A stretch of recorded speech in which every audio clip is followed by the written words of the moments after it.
On October 3, 2025, something from another star system swept past Mars at over 150,000 miles per hour. Multiple spacecraft tracked it.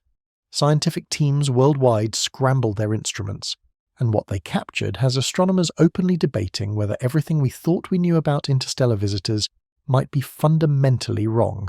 This is the story of Comet 3I Atlas, the third confirmed visitor from beyond our solar system, and it's behaving in ways that have scientists using words like impossible, unprecedented, and in some cases, asking questions that push the boundaries of mainstream astronomy into territory that makes many uncomfortable. But the data doesn't lie, and right now, that data is painting a picture of an object that defies our carefully constructed models of how comets should work. Let me be clear from the start.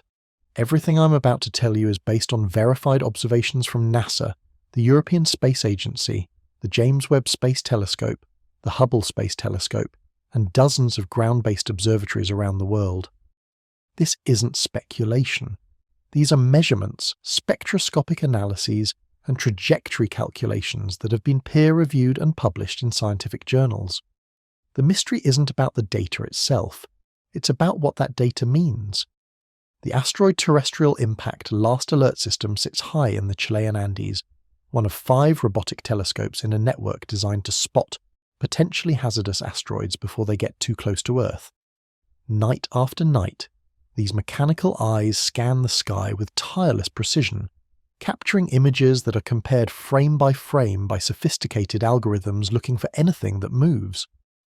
On the night of July 1st, 2025, the Atlas telescope in Rio Hurtado captured something unusual, a faint smudge of light, barely distinguishable from the background stars, moving with peculiar velocity across the frame.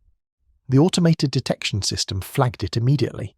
Within hours, astronomers around the world were turning their telescopes toward this tiny speck to confirm what the initial calculations were suggesting. This wasn't a local object. This was something from another star system. The mathematics told a clear story. When you track an object's position over multiple nights and calculate its orbit, you're essentially determining how tightly it's bound to the Sun's gravity. Objects native to our solar system follow elliptical paths that bring them back again and again. Periodic comets like Halley's swing through the inner solar system on predictable schedules. Asteroids orbit in relatively stable paths. Even long-period comets from the distant Oort cloud, though they might take millions of years to complete an orbit, are still gravitationally bound to our Sun. But 3I Atlas follows what astronomers call a hyperbolic trajectory.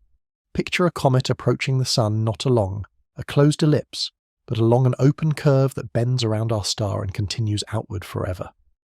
The orbital eccentricity measured for 3I Atlas came in at 6,144, plus or minus 0.016. Anything above 1.0 indicates an unbound orbit. This object carries too much velocity to ever be captured by the Sun's gravity. It arrived from interstellar space, and it will return to interstellar space never to come back. The designation 3I marks a milestone in human astronomy. The I stands for interstellar. The number 3 means this is only the third such object confirmed in all of human history. Its predecessors, Oumuamua in 2017 and 2I, Borisov in 2019, each shocked the scientific community with characteristics that didn't fit our expectations. Now, 3I Atlas was adding itself to this exclusive list, and early indications suggested it would prove just as puzzling. Discovery images showed something that caught astronomers' attention immediately. Unlike Oumuamua, which appeared as a point source with no obvious signs of activity, 3I Atlas displayed a fuzzy coma, a diffuse cloud of gas and dust surrounding its nucleus. This marked it as an active comet, not a dormant asteroid-like object. Even at over 410 million miles from the Sun, beyond the orbit of Jupiter, this interstellar visitor was already outgassing, releasing material that had been frozen solid for potentially billions of years. Within 24 hours of the Atlas detection, observatories worldwide were confirming the discovery. Pre-discovery images were found in earlier surveys, extending the observation baseline back to June 14th. The Zwicky Transient Facility in California had actually captured it as early as May 21st, though no one recognized its significance at the time. These earlier images revealed that 3I Atlas had been passing through the dense star fields of the galactic center, where its faint light was lost among millions of background stars. Only when it emerged from this crowded region did automated detection systems flag it as something unusual. Amateur astronomer Sam Dean, analyzing the orbital data, noted something that would become a recurring theme in the 3I Atlas story. The object's trajectory brought it remarkably close to the ecliptic plane, the relatively flat disk containing most planetary orbits. Random interstellar objects could arrive from any direction in three-dimensional space. The probability of one naturally aligning within 5 degrees of the ecliptic plane purely by chance is approximately 0.2%. 1 in 500. Not impossible, but notable, especially when you consider what would happen next. By July 2nd, multiple observatories were confirming cometary activity. David Jewett and Jane Liu, using the Nordic Optical Telescope, reported that 3 Atlas was clearly active, with a diffuse appearance unlike a point-source asteroid. The Deep Random Survey Telescope in Chile captured a marginal coma with a potential tail-like elongation measuring 3 arcseconds in angular length. The Lowell Discovery Telescope in Arizona confirmed the same structures. At the Canada-France-Hawaii Telescope on Mauna Kea, observers saw unmistakable signs of gas and dust emission. The colour caught attention immediately. Unlike most comets, which appear blue-white from scattered sunlight, 3I Atlas showed a distinctly reddish coma. Miguel Alarcón and his team at the Instituto de Astrofísica de Canarias, using the 2-meter twin telescope at Teide Observatory, confirmed this unusual coloration. A study published in August by Tony Santana Ross and colleagues reported that the coma was becoming progressively redder throughout July, indicating an evolving surface or changing composition as cometary activity increased. But colour was just the beginning of the anomalies. As larger telescopes turned their attention to this interstellar visitor, they began detecting characteristics that didn't match any comet previously observed from our solar system or beyond. The orbital calculations revealed something extraordinary about 3I Atlas's path through the inner solar system. This interstellar visitor would pass within 30 million kilometers of Mars on October 3rd, 2025. In cosmic terms, that's an extremely close encounter, placing the comet well within observation range of multiple spacecraft currently orbiting the red planet. The timing created both an opportunity and a cruel irony. Just as 3I Atlas reached its closest approach to Mars, offering spacecraft the best possible view of an interstellar object in action, Earth-based telescopes were losing their ability to track it. The comet's position was moving increasingly close to the Sun in our sky, creating observational challenges that would soon become insurmountable. The European Space Agency recognized the opportunity immediately. 2 spacecraft, Mars Express and the ExoMars Trace Gas Orbiter, were positioned to observe 3I Atlas during its Mars flyby. But there was a problem. Both spacecraft were designed to study Mars, not to track faint, fast-moving objects against the stellar background. Colin Wilson, project scientist for ESA's Mars orbiters, confirmed in early September that observation attempts would be made. The high-resolution stereo camera aboard Mars Express and the colour and stereo surface imaging system aboard the Trace Gas Orbiter would be reprogrammed to point away from Mars and toward the approaching comet. The Nomad spectrometer on TGO could potentially capture compositional data. These were challenging observations for instruments designed to photograph a large, nearby planet, not a small distant comet moving at interstellar velocities. Nick Thomas, principal investigator of the CAS's camera on the Trace Gas Orbiter, explained the difficulty. 3I Atlas would be approximately 10,000 to 100,000 times fainter than the camera's usual target. The exposure times would need to be carefully balanced. Too short and the comet wouldn't register. Too long and the stellar background would blur, making it impossible to distinguish the comet from background stars. On October 3rd, between the 1st and 7th, the observation campaign unfolded. The ExoMars Trace Gas Orbiter captured a series of images using 5-second exposures. When stacked together to increase signal-to-noise ratio, they revealed 3I Atlas as a fuzzy white blob near the center of the frame, moving slowly against the background stars. The images themselves were historic. This marked the first time astrometric measurements, precise position measurements used to calculate orbital trajectories, were taken from a spacecraft orbiting another planet and officially accepted into the Minor Planet Center database, the international clearinghouse for asteroid and comet observations. But the significance went far beyond the novelty. The Mars orbiters were approximately 10 times closer to 3i Atlas than any Earth-based telescope could be. This proximity, combined with the different viewing angle, allowed for something called triangulation. By comparing the comet's position as seen from Mars with its position as seen from Earth, astronomers could dramatically improve the precision of the orbital calculations. The result was stunning.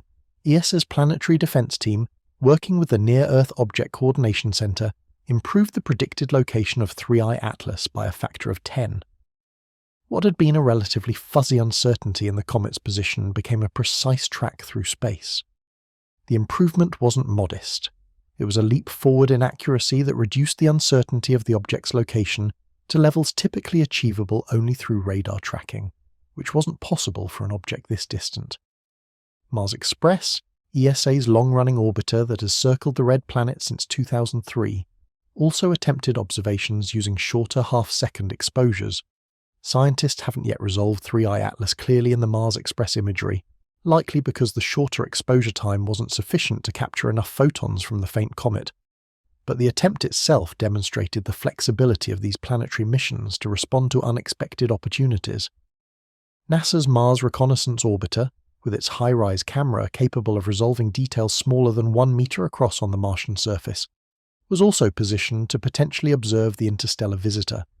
Speculation ran high about whether high-rise might capture unprecedented resolution of the comet's nucleus. The MAVEN spacecraft, with its spectrographic instruments designed to study atmospheric composition, could theoretically detect molecules in 3i Atlas's expanding coma. There's even an intriguing anecdotal report. Astrophotographer Simeon Schmaus stacked publicly available images from the Mastcam Z camera aboard NASA's Perseverance rover and reported seeing a faint smudge at the location where 3i Atlas was expected to appear in the Martian sky. If confirmed, this would mean even a ground-based camera on Mars captured evidence of our interstellar visitor. The scientific value of the Mars observations extended beyond simple imaging. The different viewing geometry, the angle between the comet, sun, and observer, revealed details of coma structure and tail geometry that would remain hidden from Earth-based telescopes. Solar phase angle effects, how light scatters differently depending on viewing angle, could provide clues about the size distribution of dust particles in the coma. The Mars encounter also represented a crucial handoff in the observation campaign. As Earth-based telescopes lost sight of 3i Atlas due to solar glare in late October, the Mars observations provided the last clear view of the comet before it disappeared behind the Sun from Earth's perspective. When the comet re-emerged in November, astronomers would be looking for changes that occurred during the hidden perihelion passage. The Mars baseline observations would be critical for understanding what had transformed. Avi Loeb, the Harvard astrophysicist who has been systematically documenting anomalies in 3i Atlas's behavior, noted the fortunate timing with a hint of suspicion. The probability of an interstellar object arriving on a trajectory that brings it close to multiple planets, Mars in October, Venus in November, and Jupiter in March 2026 purely by random chance, is approximately 0.005%, 1 in 20,000. Add this to the ecliptic alignment, and you have compounding coincidences that, while not impossible, certainly catch attention. But regardless of whether these alignments represent random chance or something more deliberate, the Mars flyby provided data that would prove crucial for understanding what 3 Atlas really is. And what the data was revealing didn't match any comet scientists had seen before.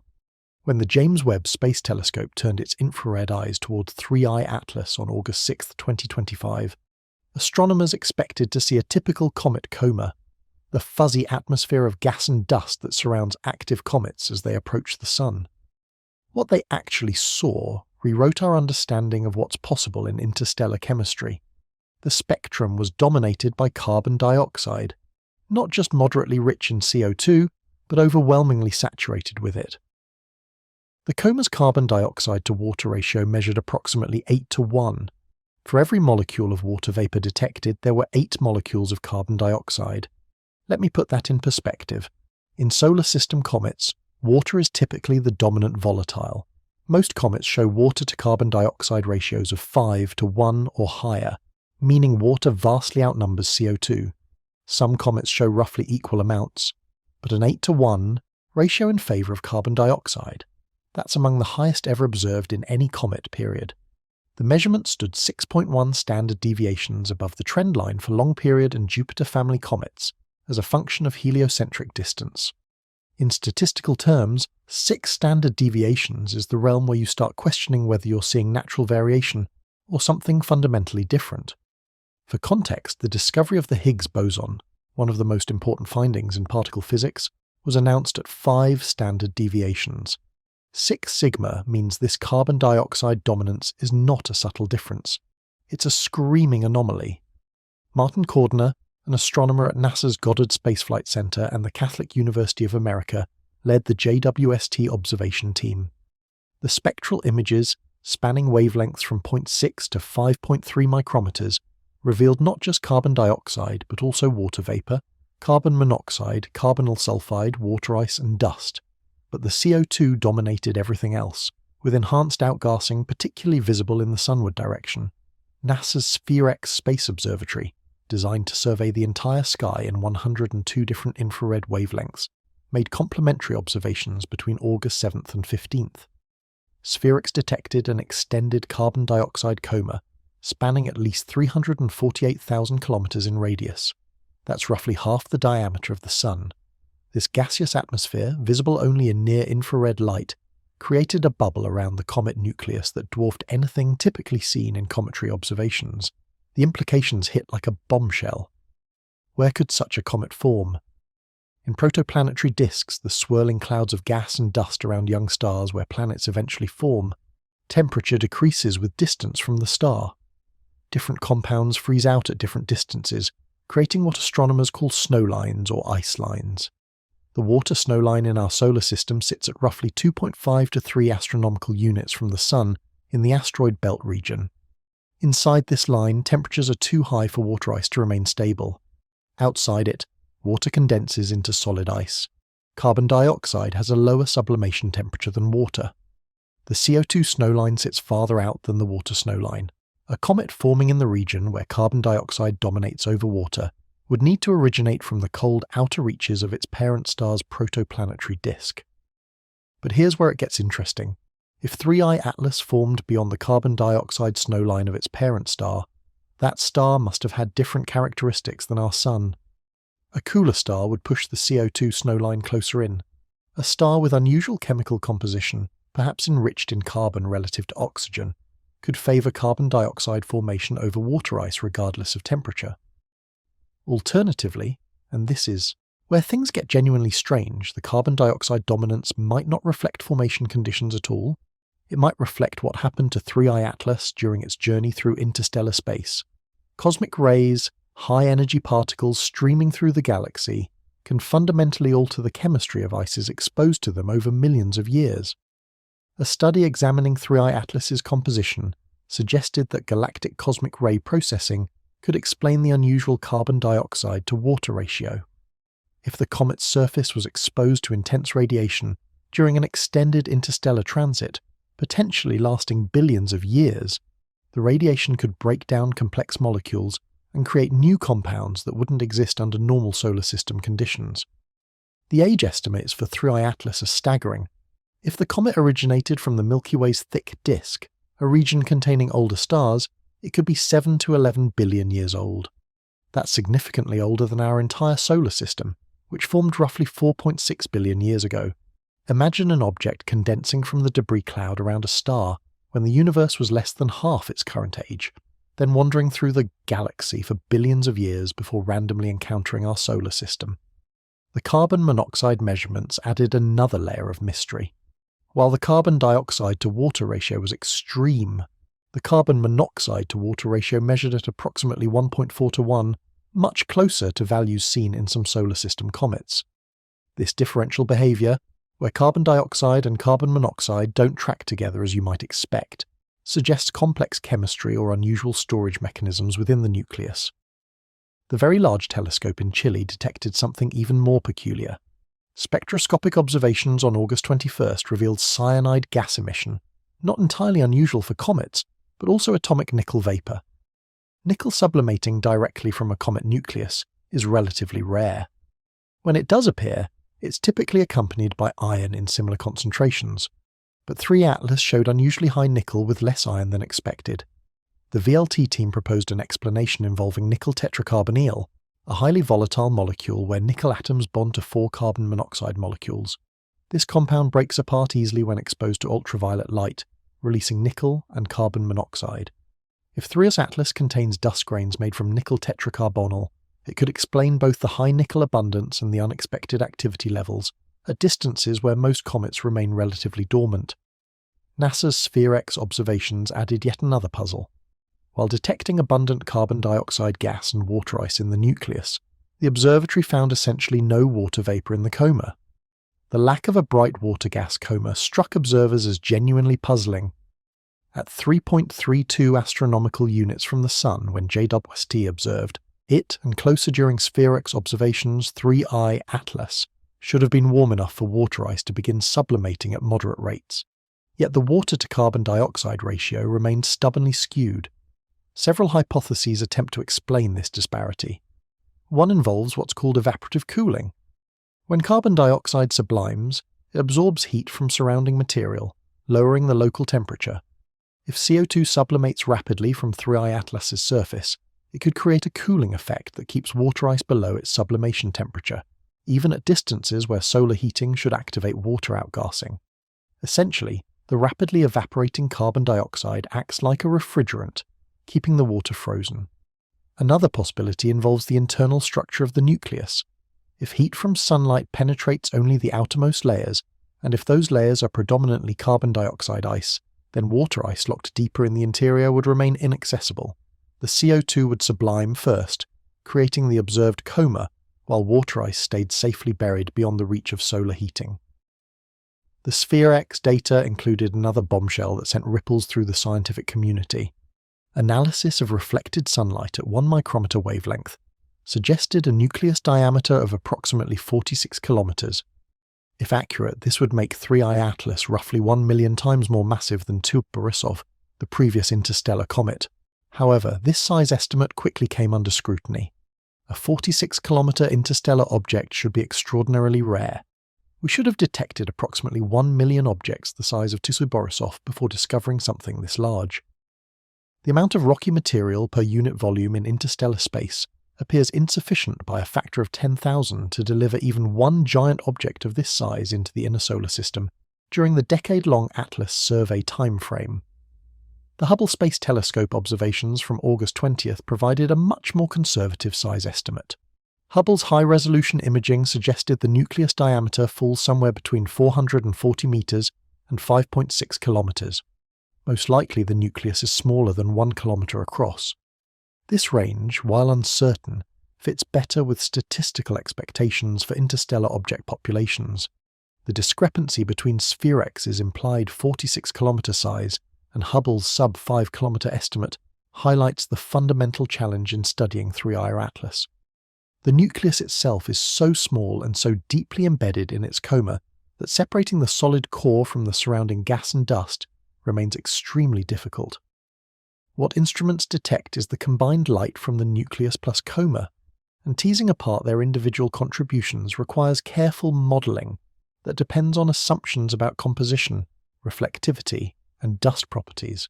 What's certain is that the chemistry of 3I Atlas reflects formation conditions and evolutionary processes unlike anything in our solar system.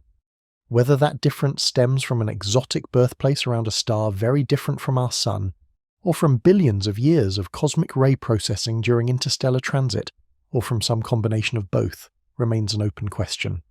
But the carbon dioxide dominance, the unusual nickel emission, and the puzzling water vapor deficit all point to an object that carries with it the chemical fingerprints of truly alien processes. And the chemistry, as strange as it is, represents only one dimension of 3I Atlas's anomalous behavior. Because when astronomers looked at the structure of the comet's coma and tail, they saw something that shouldn't exist. Comets develop tails as they approach the Sun. This is one of the most basic, well-understood phenomena in astronomy, taught in elementary school science classes. Solar radiation pressure pushes gas and dust away from the comet, creating the classic tail that always points away from the sun. It's so fundamental that violations of this principle simply aren't supposed to happen. 3i Atlas has a tail pointing toward the sun. The Hubble Space Telescope captured the first clear evidence on July 21, 2025, when the comet was 277 million miles from Earth. The image showed a teardrop-shaped cocoon of dust surrounding the nucleus, but something was wrong. Extending from the comet toward the sun was a fan-shaped structure, a plume of material flowing in the opposite direction that physics said it should.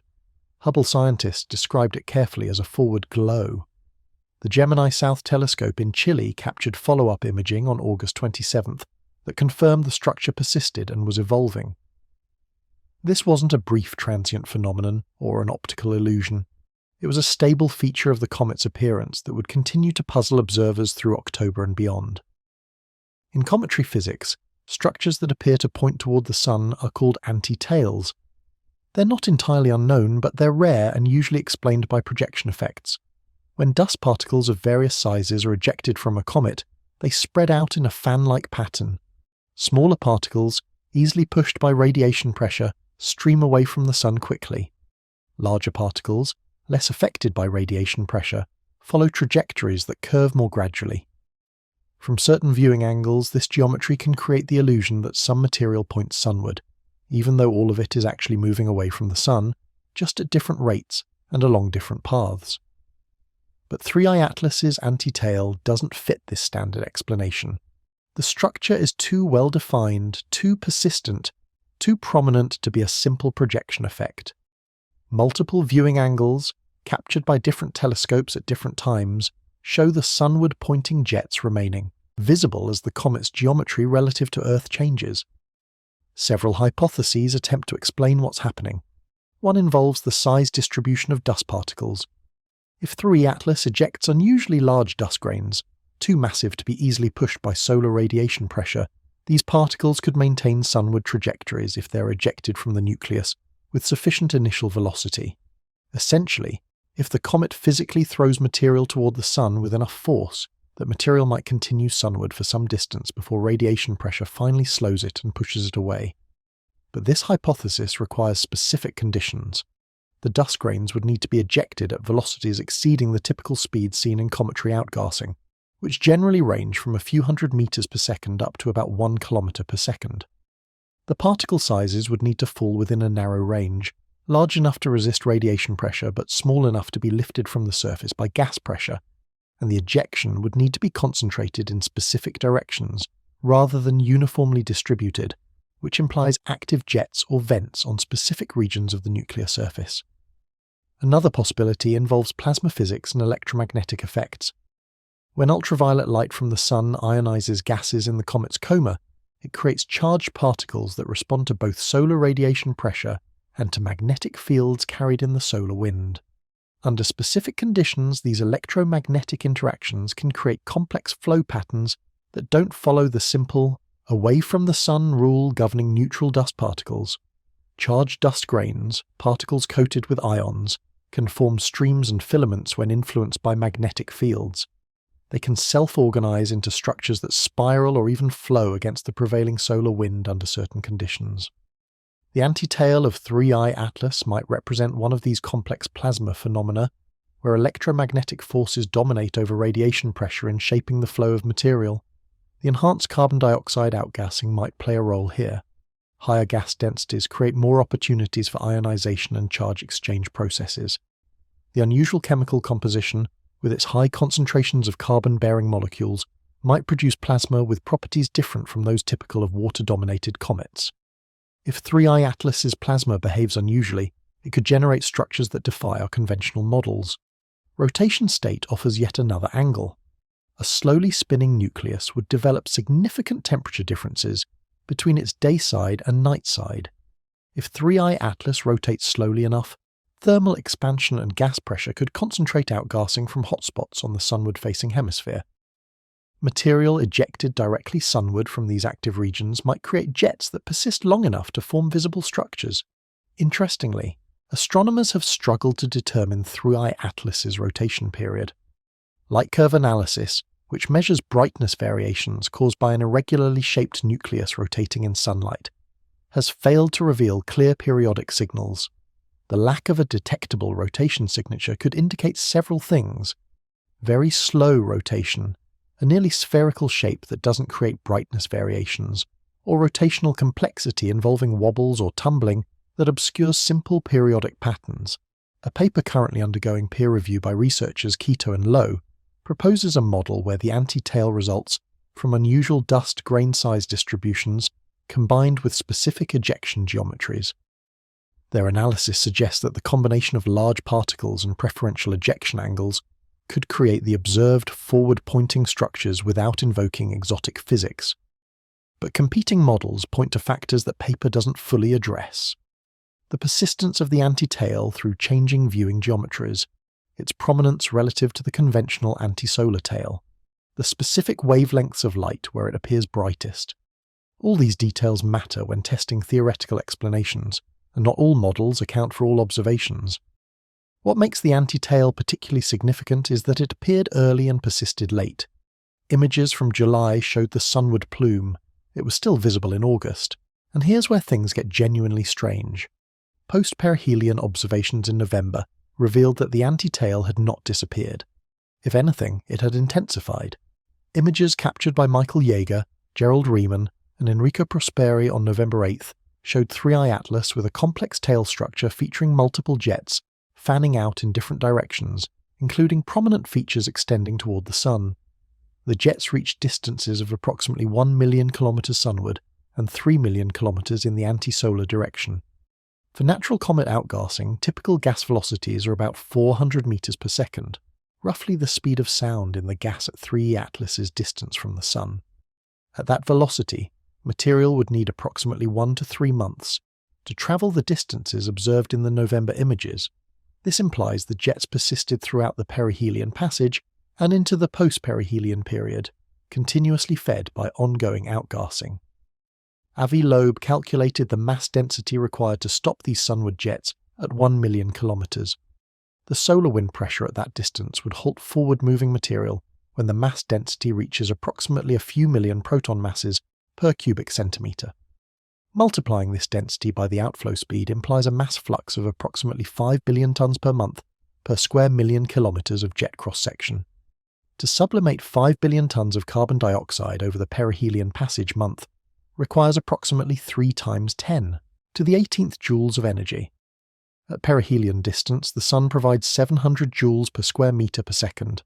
Absorbing enough sunlight to sublimate that much CO2 would require an absorbing area larger than 1,600 square kilometers. This corresponds to a sphere with a diameter of 23 kilometers, roughly 4 times larger than Hubble's maximum diameter estimate of 5.6 kilometers. If we assume water ice instead of carbon dioxide, which requires more energy to sublimate, the required diameter increases to 51 kilometers. Both values exceed the confirmed nucleus size by factors of 4 to 10. This energy budget problem represents a genuine puzzle. If 3i Atlas is a single intact nucleus of the size Hubble measured, where is the energy coming from to drive such extensive jets? Possible explanations include highly efficient heat absorption by a very dark surface, internal heat sources from radioactive decay or chemical reactions, or a highly porous structure that allows solar heating to penetrate deeper than typical comet models predict. Alternatively, and this is where mainstream scientists start getting uncomfortable, the energy budget might indicate that 3i Atlas isn't behaving like a natural comet. If directed energy release or technological propulsion plays a role, the observed jets and their unusual geometry might represent something other than passive solar heating driving volatilization. For now, the anti-tail remains one of 3 Atlas's most visible anomalies. It's the feature that catches your eye in images. It's the structure that makes astronomers do double takes. And it's a phenomenon that, despite various theoretical models, still lacks a fully satisfactory explanation that accounts for all observations. But the anti-tail is just one piece of a larger puzzle. Because when you look at the fundamental properties of 3i Atlas, its size, speed and mass, nothing quite adds up the way it should. How big is 3i Atlas? That should be a simple question with a straightforward answer. In reality, it's become one of the most contentious aspects of this interstellar visitor's entire story. The Hubble Space Telescope, one of the most sophisticated instruments humanity has ever built, provided size estimates based on observations from July and August 2025. By tracking the comet against the stellar background and measuring the combined brightness of the nucleus and inner coma, astronomers could place bounds on the nucleus diameter. The results? Not less than 440 meters and not greater than 5.6 kilometers, with the most probable diameter being less than 1 kilometer. That's a huge range. The upper limit is nearly 13 times the lower limit, but it reflects a fundamental challenge. The nucleus itself, the actual solid core of the comet, is so deeply embedded in its surrounding coma that separating their contributions to the total brightness requires making assumptions. How reflective is the surface? How much dust fills the inner coma? What's the size distribution of particles? Each assumption affects the final size estimate. NASA's SphereX observations suggested something dramatically different. Analysis of reflected sunlight at specific wavelengths implied a much larger nucleus, potentially up to 46 kilometers across. If true, this would make 3I Atlas roughly 1 million times more massive than the previous interstellar comet 2I Borisov. Here's why that matters. The rate at which interstellar objects pass through the inner solar system depends on several factors: their number density in interstellar space, their typical velocities, and their size distribution.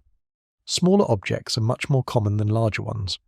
The relationship follows what's called a power law, where each doubling of diameter corresponds to a specific decrease in number. If 3I Atlas is truly 46 kilometers across, it becomes extraordinarily rare. Statistical models of the interstellar object population suggest we should detect approximately 1 million Borisov-sized objects, roughly 1 kilometer across, before encountering even one object the size SphereX's measurements imply. During the roughly decade-long operational period of the Atlas survey that discovered this object, the probability of detecting something this large becomes vanishingly small. Moreover, the total amount of rocky material ejected into interstellar space by all stars in our region of the galaxy appears insufficient to supply large objects at the rate implied by finding one so quickly. Avi Loeb calculated that the mass budget falls short by a factor of approximately 10,000.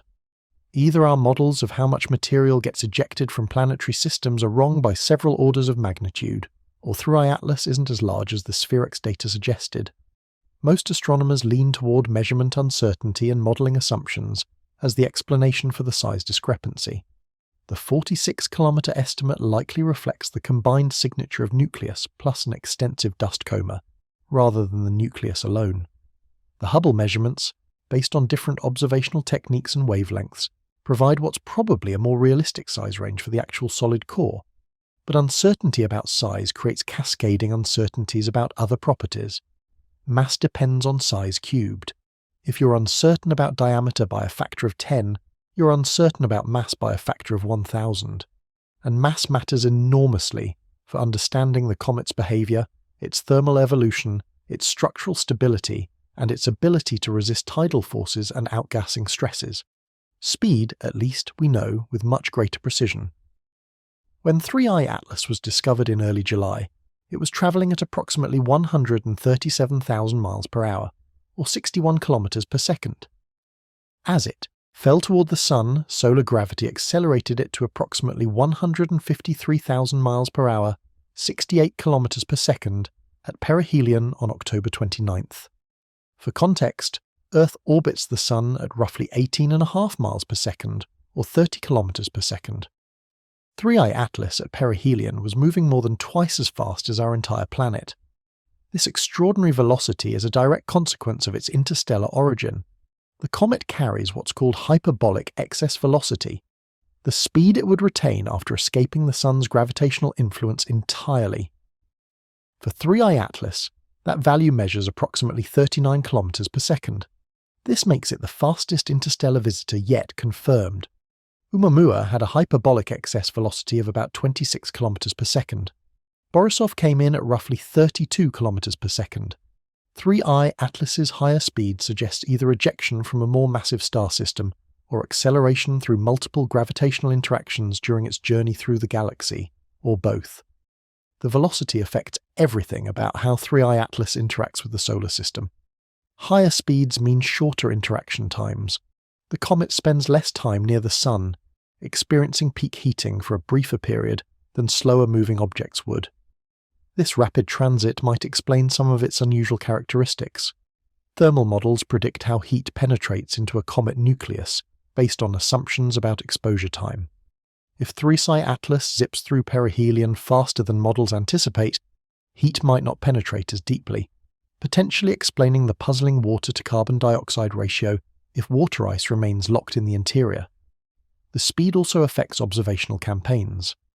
3I Atlas appeared in our detection instruments, reached maximum brightness, and headed back toward interstellar space faster than most comets would. The window for detailed study compressed into just a few months, from discovery in July to perihelion in late October, with post-perihelion observations extending through December and into early 2026 before the comet fades beyond detection limits. Now layer in the mass uncertainty and the statistical questions about how common such objects should be. Oumuamua was the first, arriving in 2017 after decades of theoretical predictions about interstellar visitors, but no confirmed detections. Its unusual elongated shape and mysterious non-gravitational acceleration sparked debates that continue today. Borisov arrived in 2019, appearing more conventionally comet-like but with unusual chemical composition. Now 3 Atlas, just 6 years after Oumuamua, adds a third data point to this sparse collection. 3 confirmed interstellar objects in 8 years. Is that a lot? A little? About what we'd expect? Statisticians analysing the detection rate suggest that interstellar visitors probably pass through the inner solar system regularly, but most go undetected because they're small and faint. The fact that all 3 confirmed visitors have shown unusual characteristics, each in different ways, raises questions about whether we're seeing a representative sample of the interstellar object population or just the weird outliers that happen to catch our attention.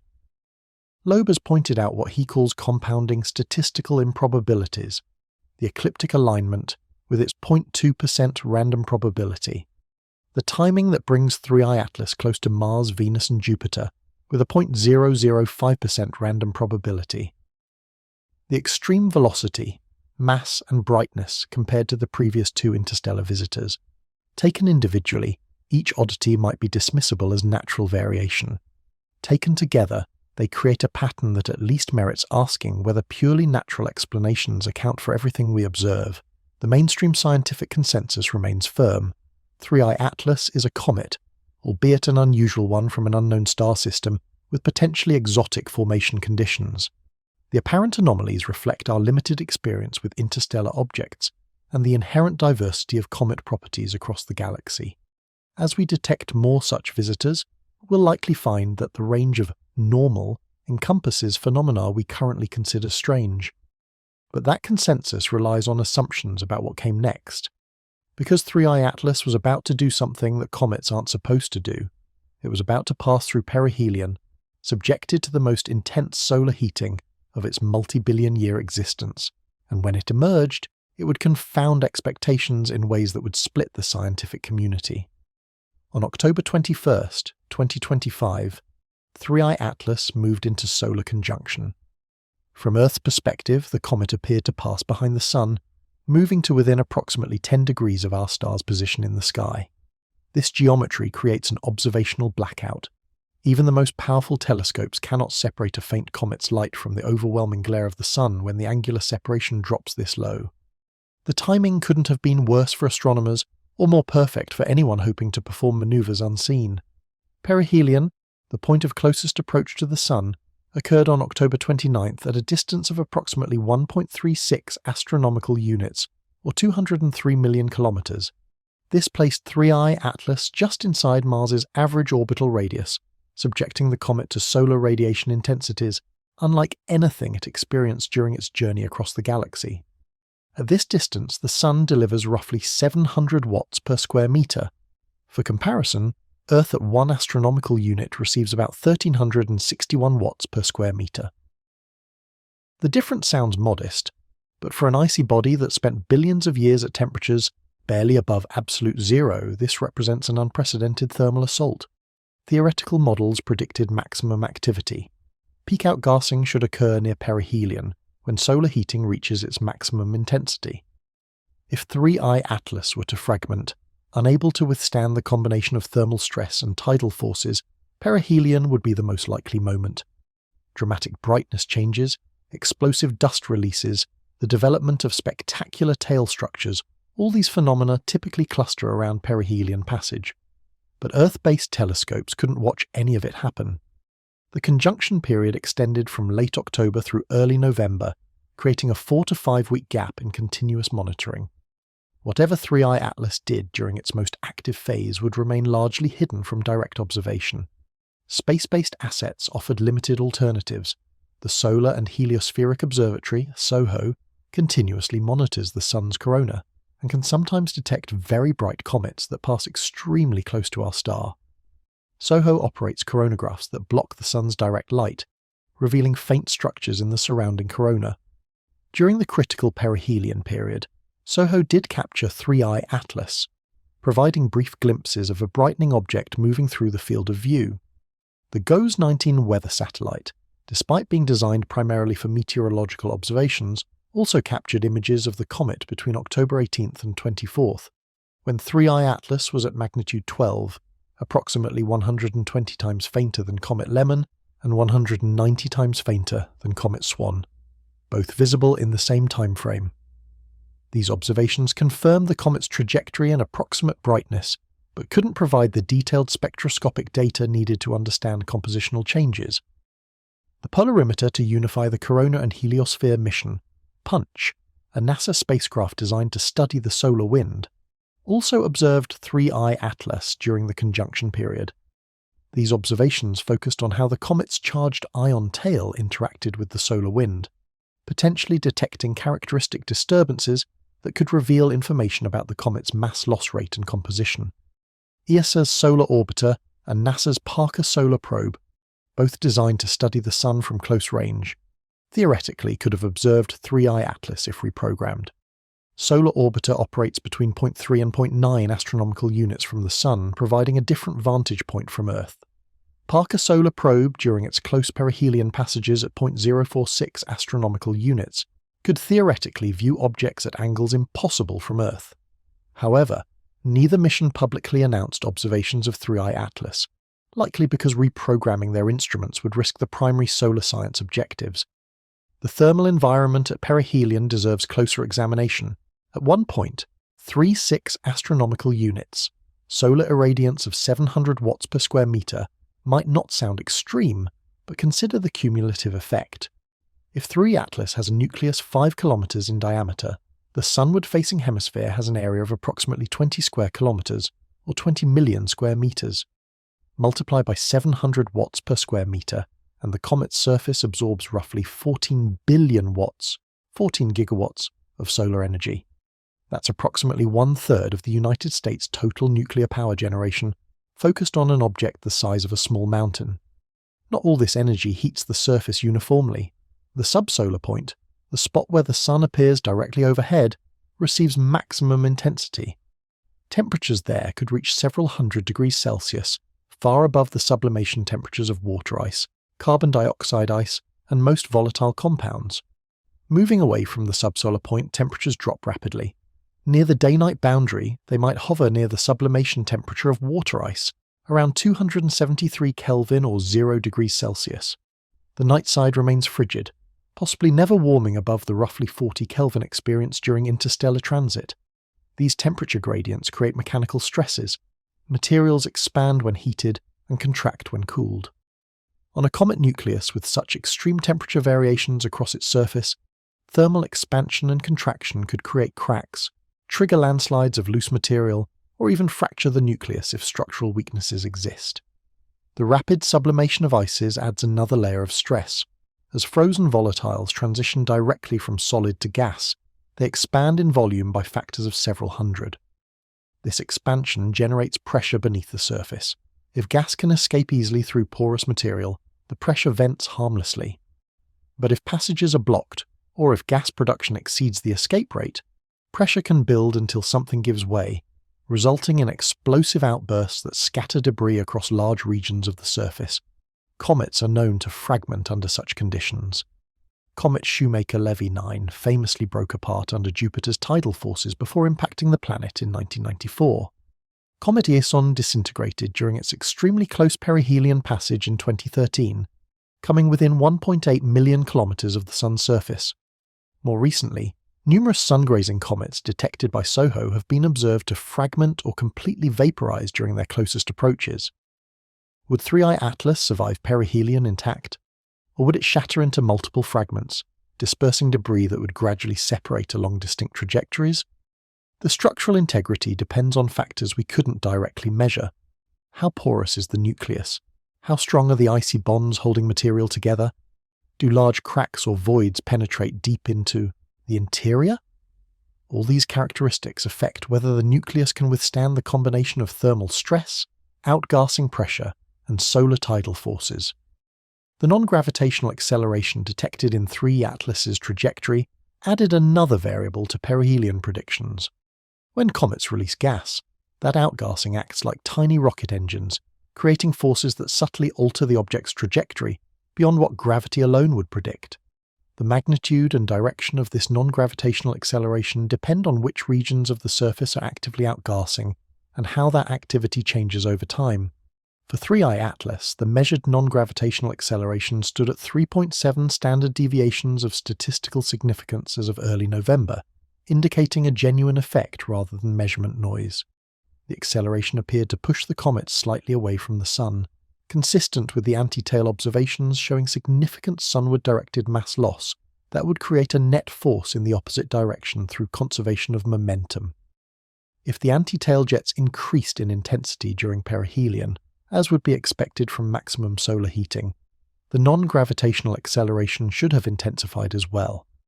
This would manifest as measurable deviations from the predicted trajectory, deviations that could reveal information about the total mass lost during the perihelion passage.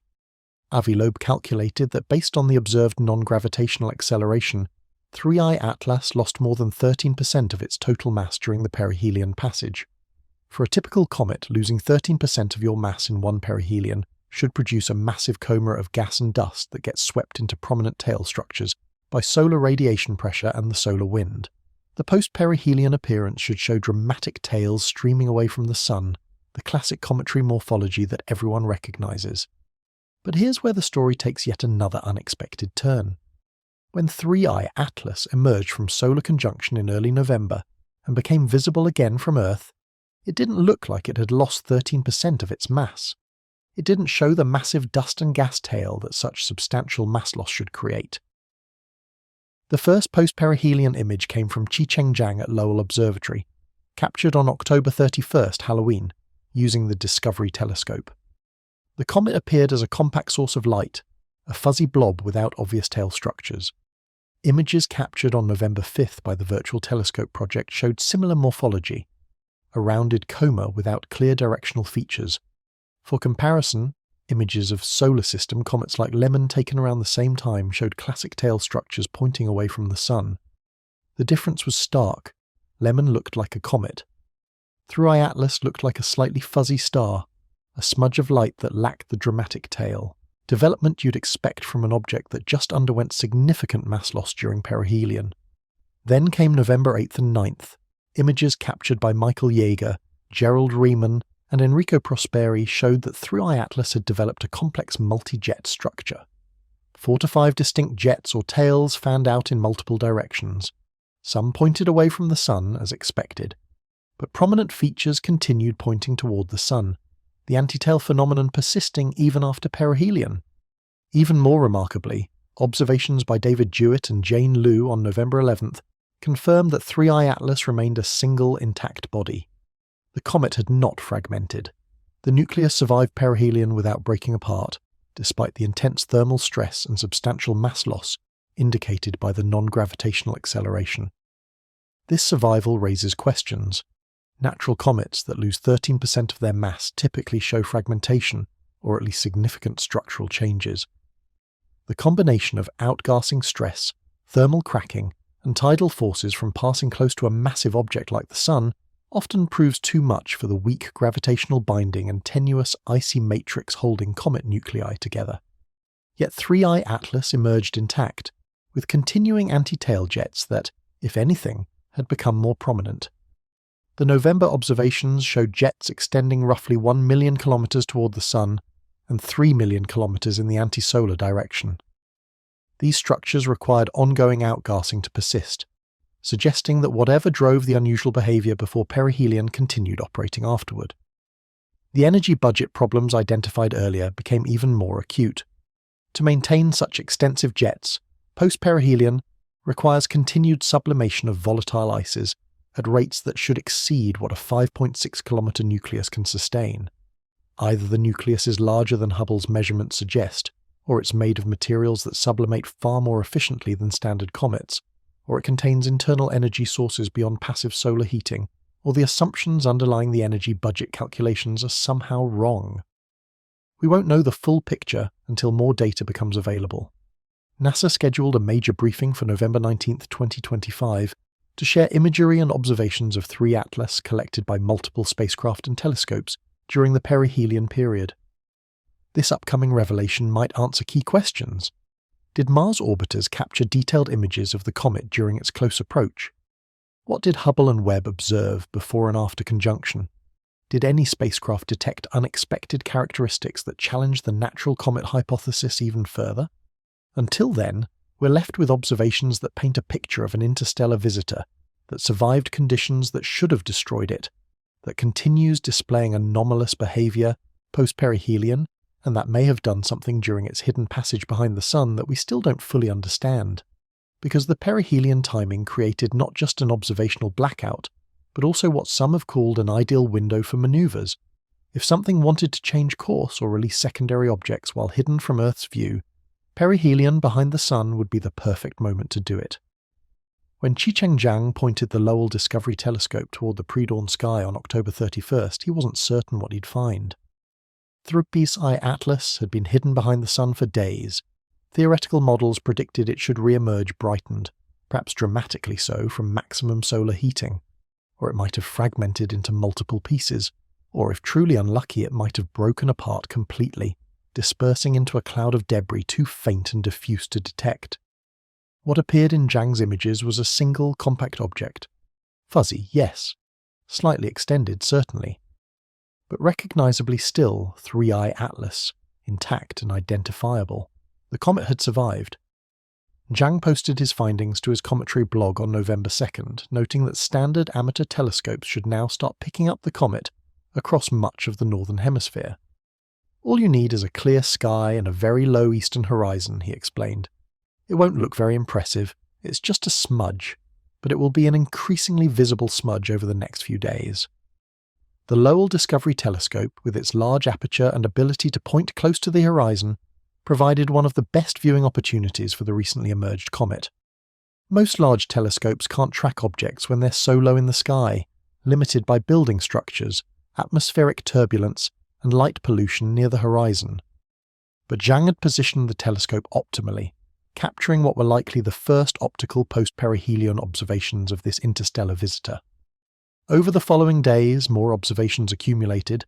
The Virtual Telescope project captured images on November the 5th showing similar morphology.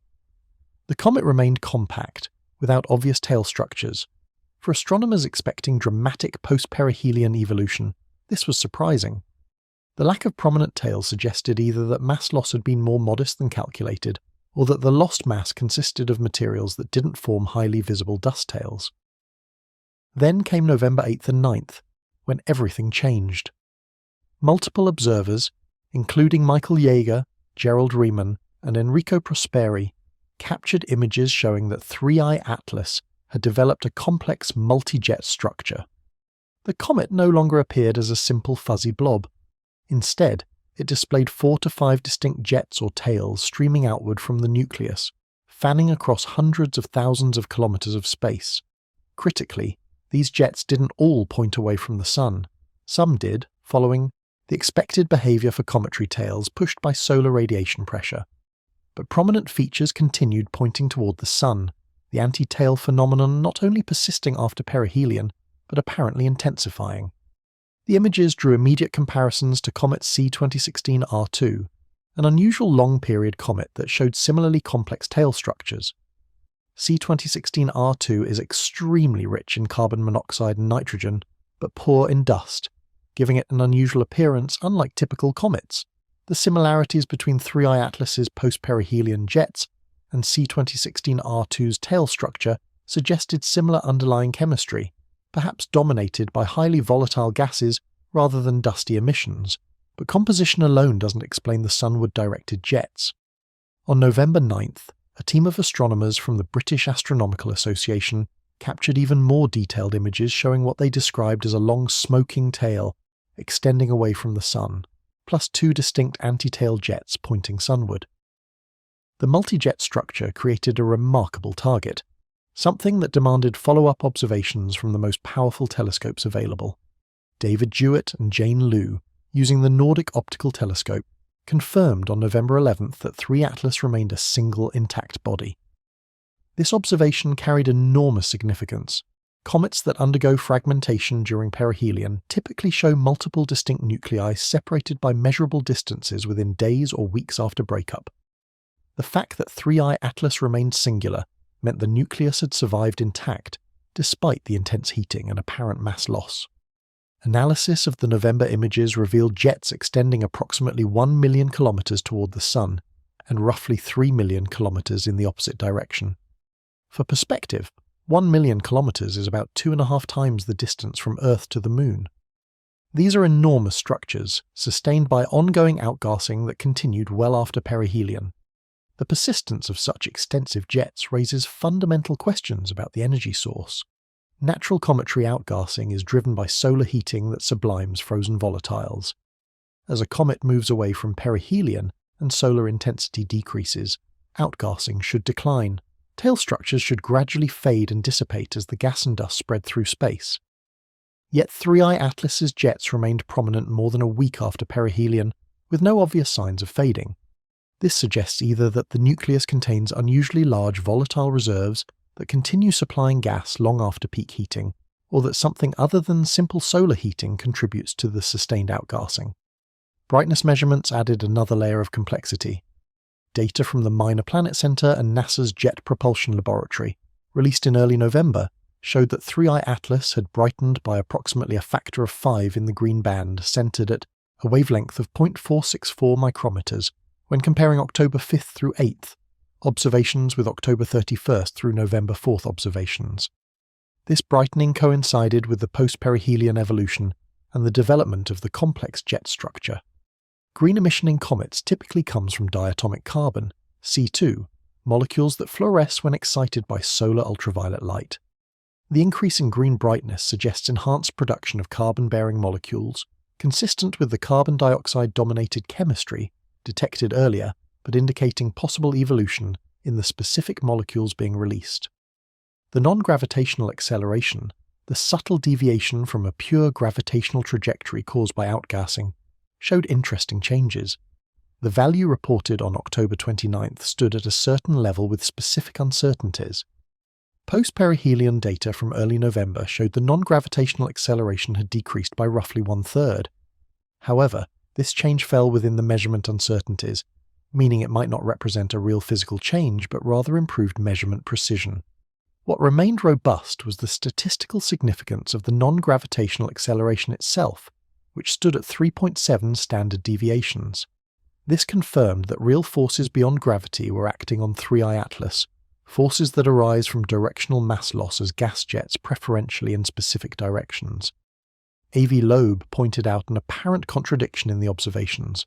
The measured non-gravitational acceleration implied more than 13% mass loss during perihelion. Conservation of momentum means that to accelerate the comet in one direction, you must eject mass in the opposite direction.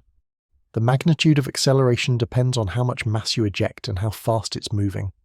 13% mass loss should create a massive coma visible as dramatic tail structures.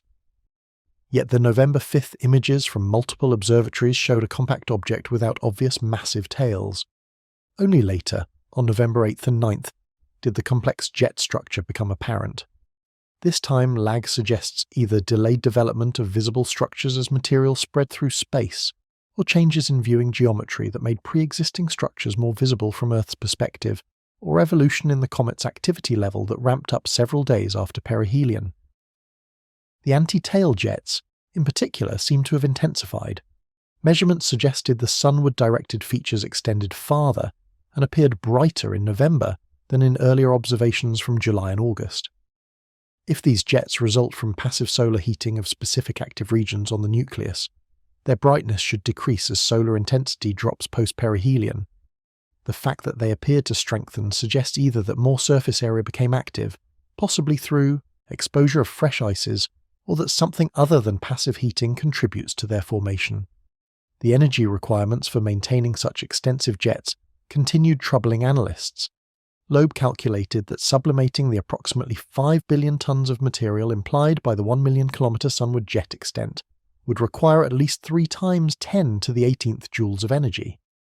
Absorbing this much energy from sunlight alone would require an effective absorbing area corresponding to a nucleus 23 to 51 kilometres in diameter, depending on whether you assume carbon dioxide or water ice. But Hubble's measurements place the nucleus at most around 5.6 kilometres across, likely smaller. This 4 to 10-fold discrepancy in the required versus available surface area suggests something unusual about 3I Atlas's thermal properties, structure, or energy budget. Several hypotheses attempt to reconcile the observations. Perhaps the nucleus has an extremely dark, highly absorbing surface that converts solar radiation to heat with unusual efficiency. Perhaps the structure is highly porous, allowing heat to penetrate deeply and activate subsurface volatiles that contribute to outgassing. Perhaps radioactive decay of unstable isotopes within the nucleus provides supplementary heating. Perhaps chemical reactions between previously separated compounds release energy upon mixing. Or perhaps, as some have hesitantly suggested, the energy budget indicates that solar heating alone doesn't fully explain 3I Atlas's behaviour, and alternative explanations warrant serious consideration. The November observations confirmed that whatever survived perihelion wasn't a typical comet exhibiting typical post-perihelion behaviour. The complex jet structure, the persistent anti-tail, the brightening in green emission, the energy budget challenges, all pointed to an object that continued defying simple explanations even after its most dramatic solar encounter. And as these observations accumulated, the scientific community found itself increasingly divided about how to interpret what they were seeing. A.V. Loeb is not a fringe scientist. He's the former chair of Harvard University's astronomy department, founding director of Harvard's Black Hole Initiative, and director of the Institute for Theory and Computation at the Harvard-Smithsonian Center for Astrophysics. His credentials are impeccable. His publication record is extensive. When he speaks, the scientific community listens, even when they disagree vehemently with what he's saying. And right now, Loeb is saying that 3I Atlas displays characteristics that don't fit natural comet behavior, and that we should seriously consider the possibility that this interstellar visitor might be something other than a passive icy rock from another star system. The case Loeb has built rests on what he calls documented anomalies, specific observations that deviate from expected comet behavior or that represent statistically unlikely coincidences. As of mid-November 2025, he's identified 12 of these anomalies, each individually intriguing, collectively forming a pattern that he argues demands explanation beyond conventional cometry. Anomaly 1. Trajectory alignment. 3I Atlas follows a retrograde orbit, meaning it moves in the opposite direction to the planet's orbital motion, but aligned within 5 degrees of the ecliptic plane. Random interstellar objects arriving from arbitrary directions would be distributed uniformly across the celestial sphere. The probability of one naturally aligning this close to the ecliptic purely by chance is approximately 0.2%, 1 in 500. Anomaly 2. The anti-tail. During July, August, and again in November, 3D Atlas displayed sunward-pointing jets that persist across changing viewing geometries and don't appear to be simple projection effects common to some comets. The prominence and duration of these structures exceed what standard dust ejection models predict. Anomaly 3. Mass and velocity. 3 Atlas's nucleus appears at least 1,000 times more massive than 2I Borisov based on size estimates, yet moves faster than both previous interstellar visitors. Detecting an object this massive and fast represents a statistical rarity. The combined probability of these characteristics occurring in just the third confirmed interstellar object is less than 0.1%. Anomaly 4. Encounter timing. The comet's arrival was timed to bring it within tens of millions of kilometers of Mars, Venus, and Jupiter during its solar system passage, while remaining unobservable from Earth during perihelion. The probability of this specific geometry occurring by chance is approximately 0.005%, 1 in 20,000. Anomaly 5, chemical composition. The carbon dioxide to water ratio of 8:1 is 6.1 standard deviations above the trend for solar system comets, as a function of heliocentric distance. This extreme composition suggests formation conditions or evolutionary processing unlike anything in our cosmic neighborhood. Anomaly 6, unusual nickel emission. High concentrations of atomic nickel vapor with less iron than typically accompanies nickel in comets. The nickel-to-iron ratio and absolute abundance don't match standard models of cometary dust composition. Anomaly 7, size uncertainty. The factor of 10 uncertainty in nucleus size from 440 meters to 5.6 kilometers reflects the difficulty of separating nucleus from coma in a way unusual even for comets. The discrepancy between SphereX's implied 46-kilometer diameter and Hubble's sub-6 kilometer estimate remains unresolved. Anomaly 8, energy budget. The extent and persistence of the sunward and antisolar jets require energy input that exceeds what simple solar heating of a 5.6 kilometer nucleus should provide based on standard thermal models. Anomaly 9, post-perihelion survival. The comet emerged intact after perihelion despite apparent 13% mass loss, without fragmenting or showing structural damage typical of comets undergoing substantial outgassing. Anomaly 10, non-gravitational acceleration. The measured deviation from purely gravitational motion stands at 3.7 standard deviations of significance, indicating real forces acting on the comet. The direction and magnitude of this acceleration, combined with the anti-tail observations, suggest unusual mass distribution or directional outgassing. Anomaly 11, rotation ambiguity. The lack of detectable periodic brightness variation suggests either very slow rotation, near spherical shape, or complex tumbling that obscures simple periodicity. Most comets show clear rotation signals. Anomaly 12, jet orientation stability. November observations show that the sunward jets maintain their directional orientation despite the nucleus presumably rotating. For natural outgassing, active regions fixed to the rotating surface should create jets that sweep across the sky as the nucleus spins. The apparent stability of jet directions is difficult to reconcile with rotation. Loeb has developed what he calls the Loeb scale for anomalous objects, assigning 3I Atlas a rank of 4 out of 10.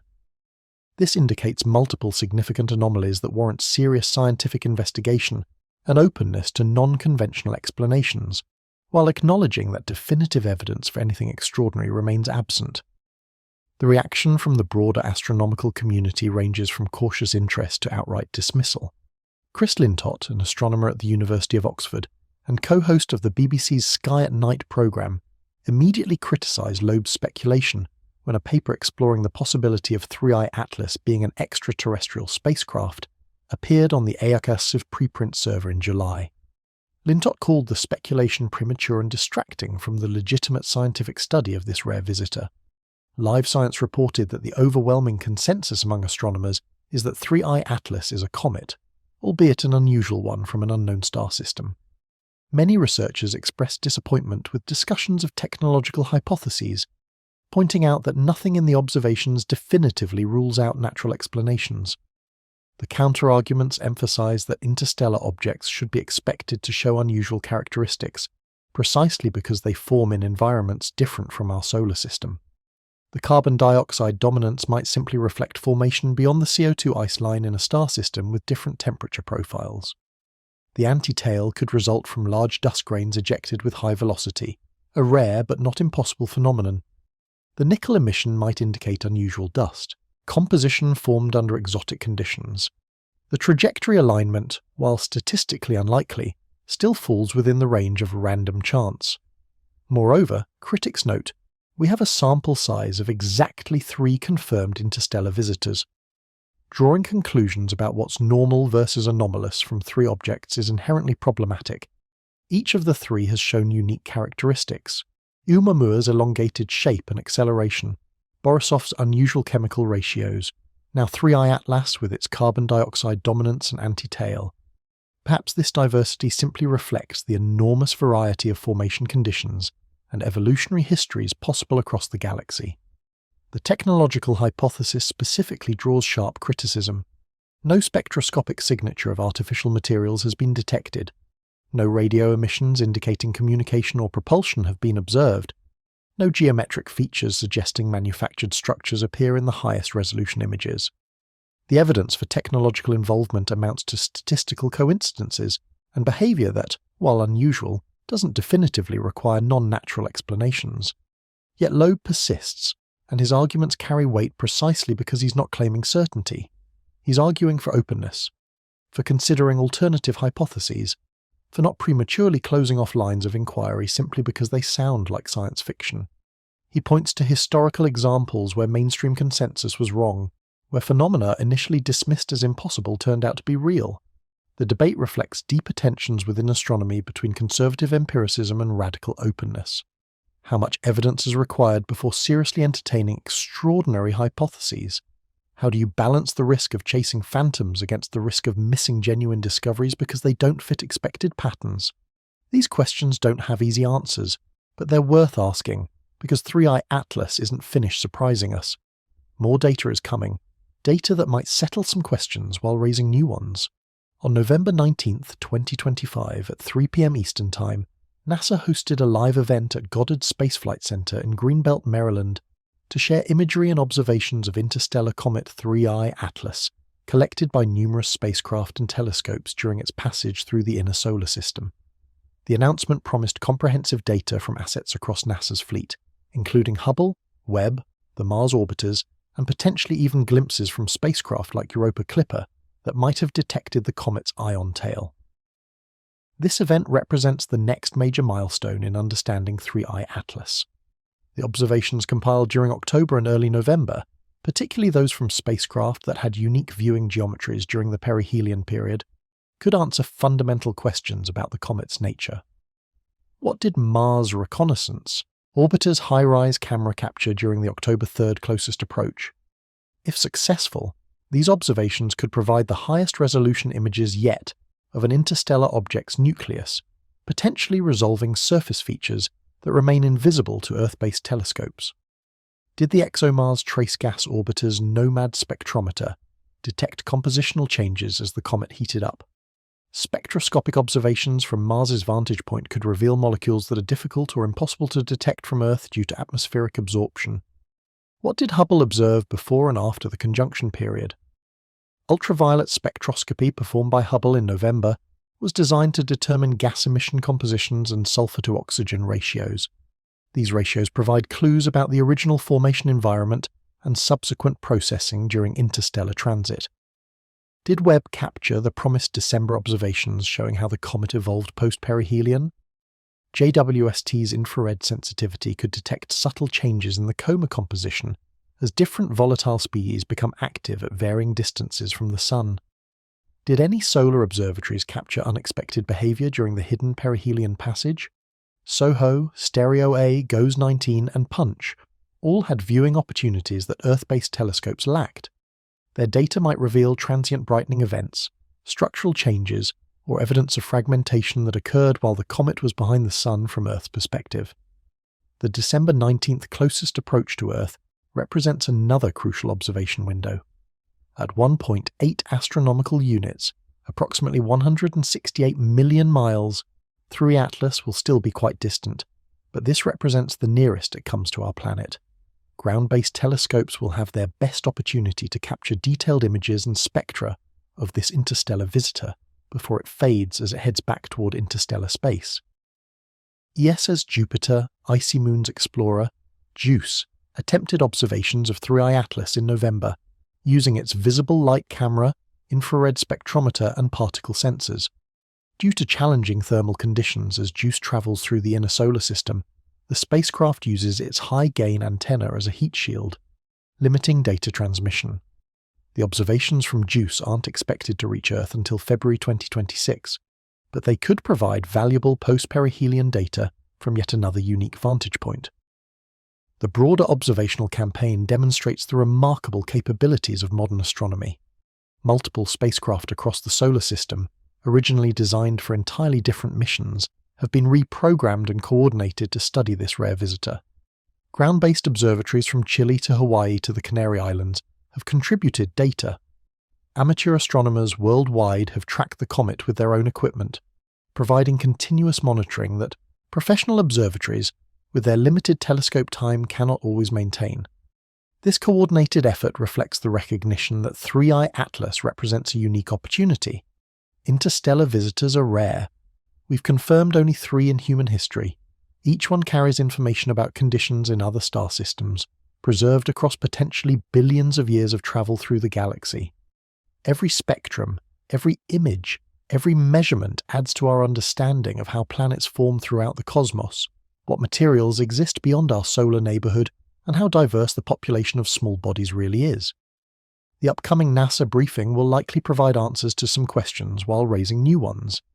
If the Mars observations show a clearly resolved nucleus with visible surface features, we'll finally pin down the size uncertainty. If spectroscopic observations detect unexpected molecules or unusual isotopic ratios, they'll point to formation or processing conditions we haven't fully considered. If any observations show transient events, brightening outbursts or structural changes during perihelion, they'll constrain models of cometary activity under extreme heating. But regardless of what the November 19th event reveals, 3i Atlas has already accomplished something significant. It's challenged our assumptions about what interstellar objects can be.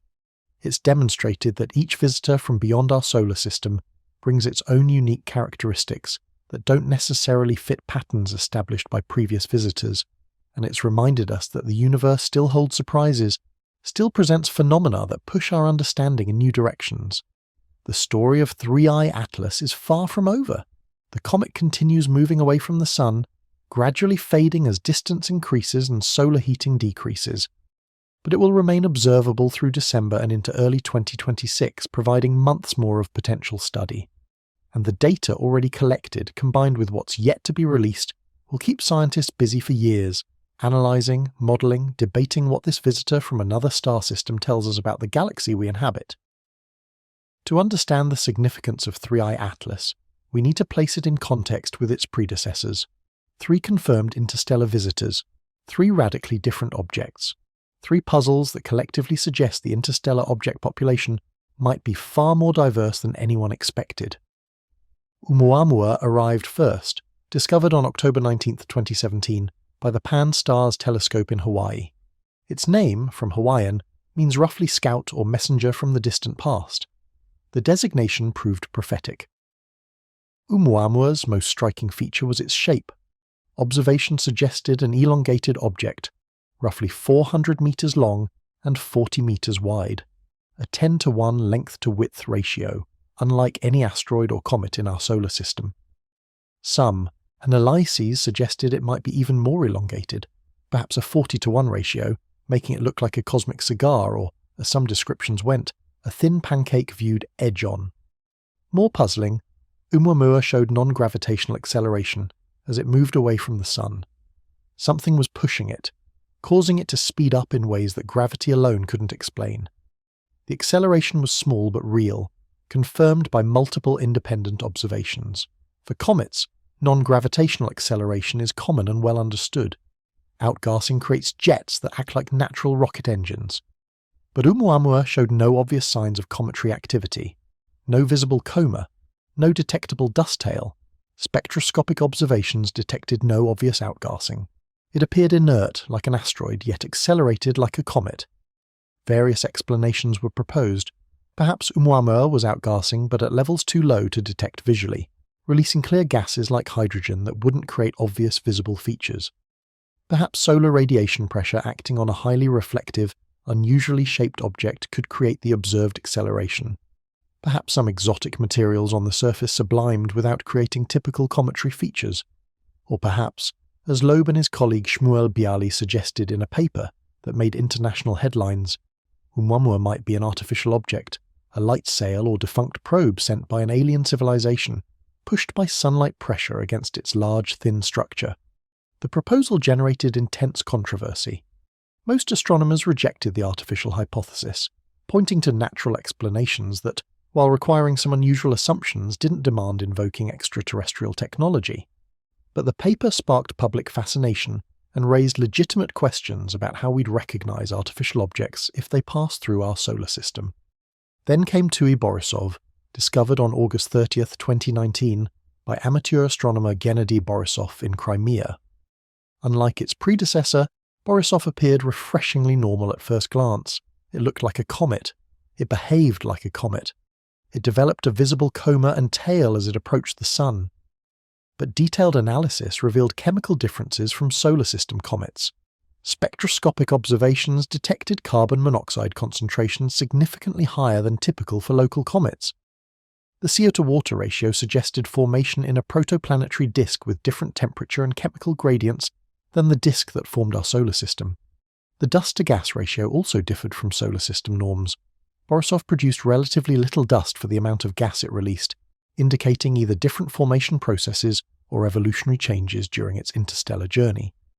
These subtle but significant chemical signatures provided direct evidence that other star systems produce comets with compositions reflecting their unique formation, environments. Borisov's nucleus size was estimated at roughly 1 kilometer in diameter, within the normal range for solar system comets. Its velocity, while high enough to confirm interstellar origin, wasn't extraordinary. In many ways, Borisov demonstrated that at least some interstellar comets can be relatively conventional, differing mainly in origin rather than fundamental nature. Now, through we see Atlas, the third data point, and it's strange in entirely different ways than its predecessors. Compared to Oumuamua, 3I Atlas is clearly active, with an extensive coma and complex tail structures. It shows obvious cometary behavior that Oumuamua lacked, but its composition, dominated by carbon dioxide rather than water, represents an extreme unlike any previously confirmed interstellar object or most solar system comets.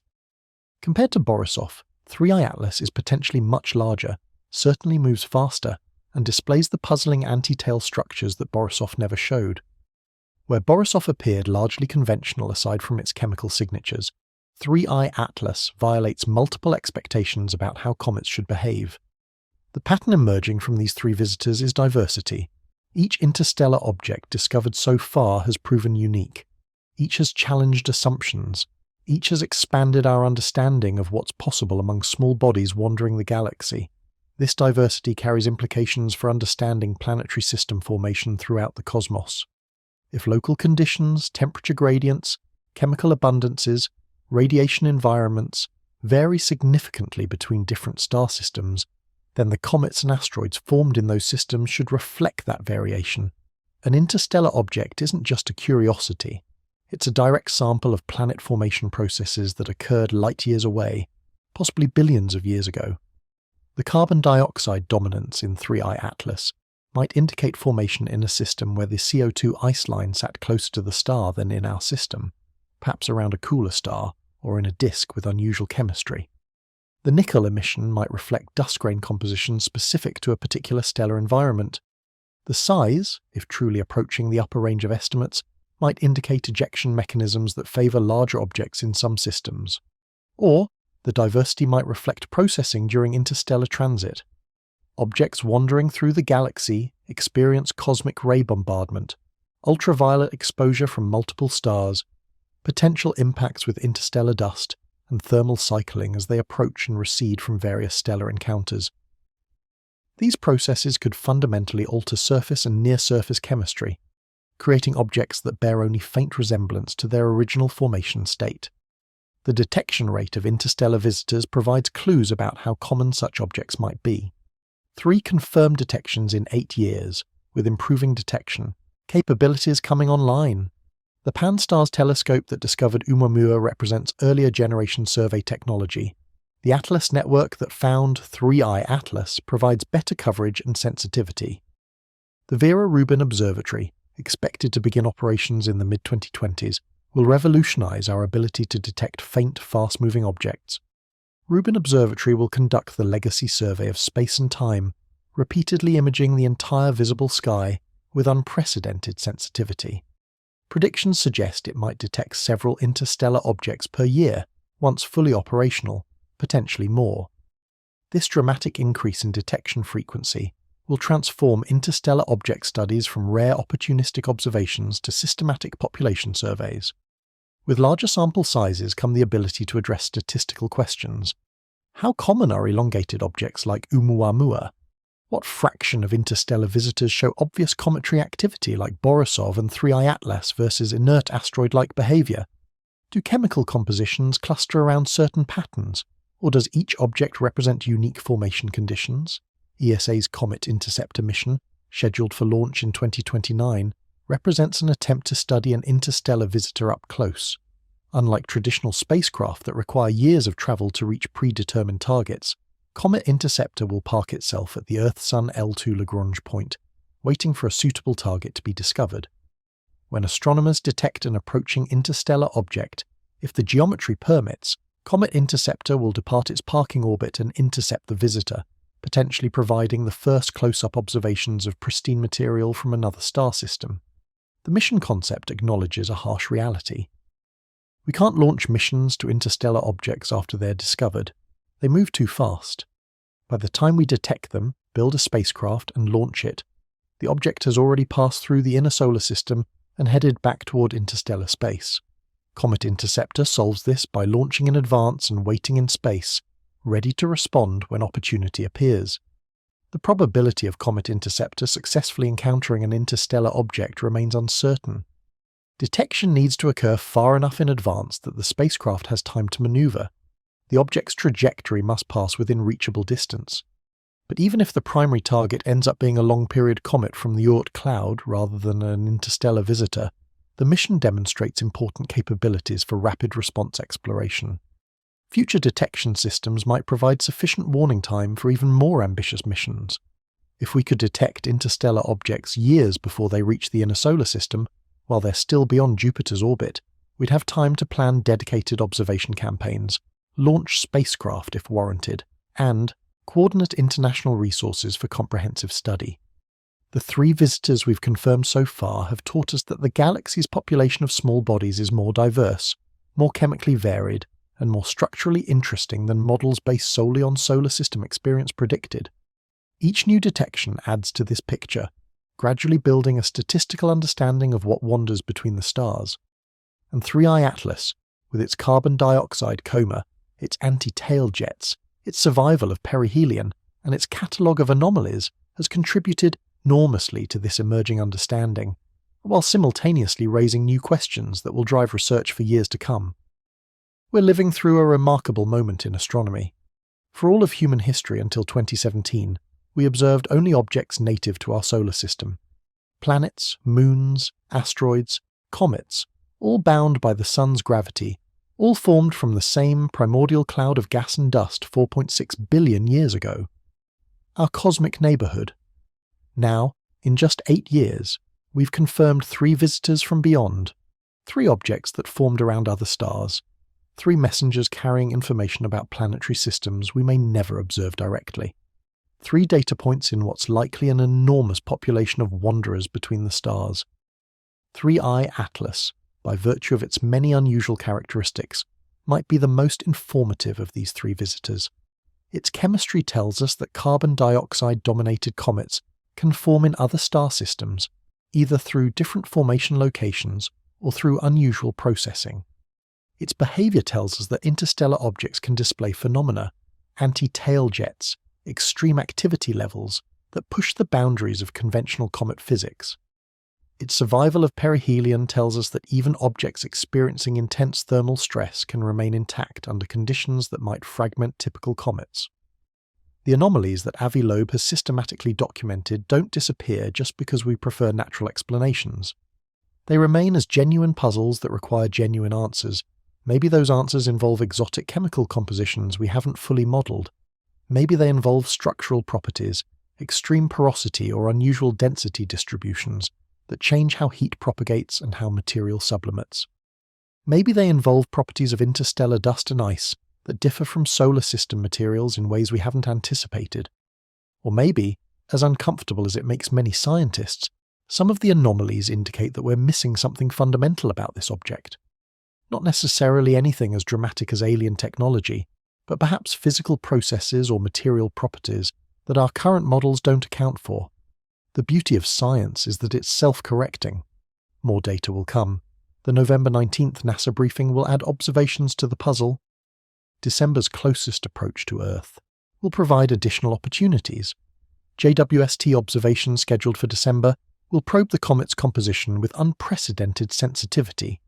Hubble's continued monitoring will track how the coma and jets evolve as distance from the Sun increases.